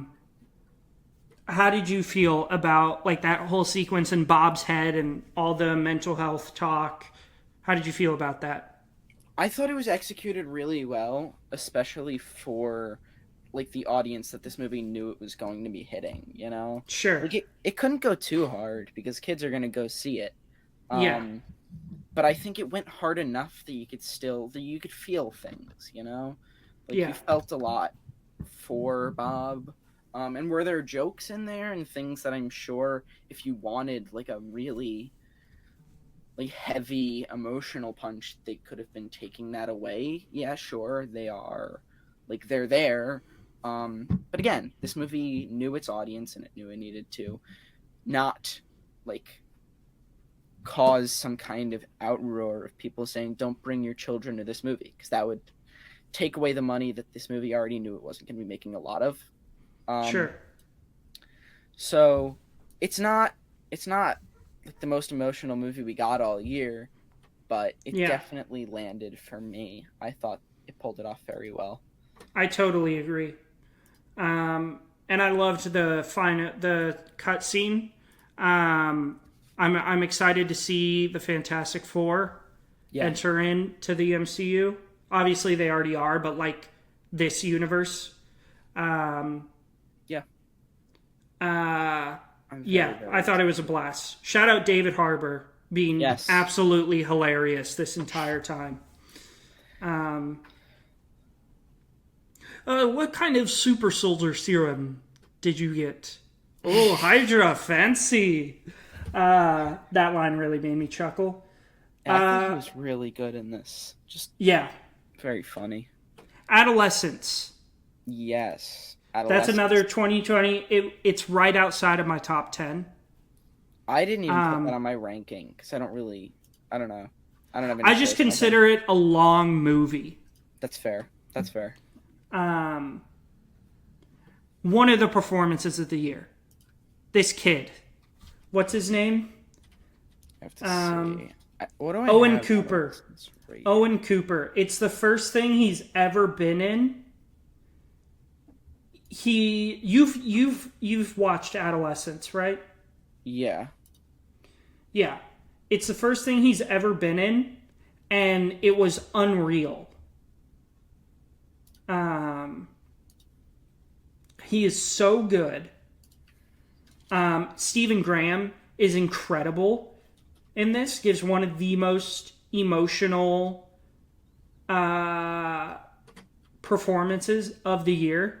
I mean, the final scene of the last episode where he's like crying in his son's bed Yeah. is like I was sobbing, and I think that the messaging of like the red pill culture and like the Andrew Tates of the world and like the Charlie Kirks of the world and how detrimental that can be to like young impressionable boys. Because I know there was a time in high school where I was really lonely and I was really depressed, and I started seeing like Andrew Tate stuff, and I started being obviously now I'm like, yeah, that guy's batshit. But then I was like, this isn't the worst thing I've ever heard, you know? Like they take advantage of kids who are like all alone, you know? And yeah, I thought it was incredible. Do you want to share any thoughts you had about Adolescence? Adolescence, I have it a 3.5. It didn't hit me as hard as a lot of people. I don't know. Something didn't click with me. Sure. Whether it be the like one take nature of it, something about it I feel was restricting. I liked the last episode. The last episode made me tear up. But in the end, I found Adolescence pretty forgettable. Okay. I don't know. Something didn't really click with me. This would be in the like 30s on my ranking of the year. Sure. But that's irrelevant. What's relevant is how I felt about it, and how I felt about it was just sort of like a straight shot down the middle. I thought there were things it did well, and things that were definitely holding it back. Sure. But I'd yeah, be shout out Stephen Graham and Owen Cooper. I thought they were great. interested because you're a very emotionally mature, like for your age. Thank Me you. and Evan have talked about this. Like, we were fucking idiots when we were 15. Very much. And I'd just be interested to see if this hits any different when you get older, like 18 or 19. Yeah. It's something yeah. I'd be interested in returning to. Yeah. And I only have 3 more honorable mentions, but they all kind of go together. 3 pretty good horror movies that we've gotten this year. Megan 2.0, which I called you after. You messaged me and you said... Did I? Yeah, you messaged me. You said, you gotta watch this. Yes. They heard all the criticism from the first one, listened to it, and made a movie, and it's incredible. It's so much fun. Rated R rating. The action is unreal. The cinematography of the action is insane. It's goofy as hell. It's so funny. No, it's a PG-13 still. Oh, really? Yeah. Oh, man. Well, then it's dark. It was awesome. It's a dumb action movie. They completely changed the tone, and it worked so well. So I'm excited to see if there's a third one. I wasn't expecting that at all. Yeah.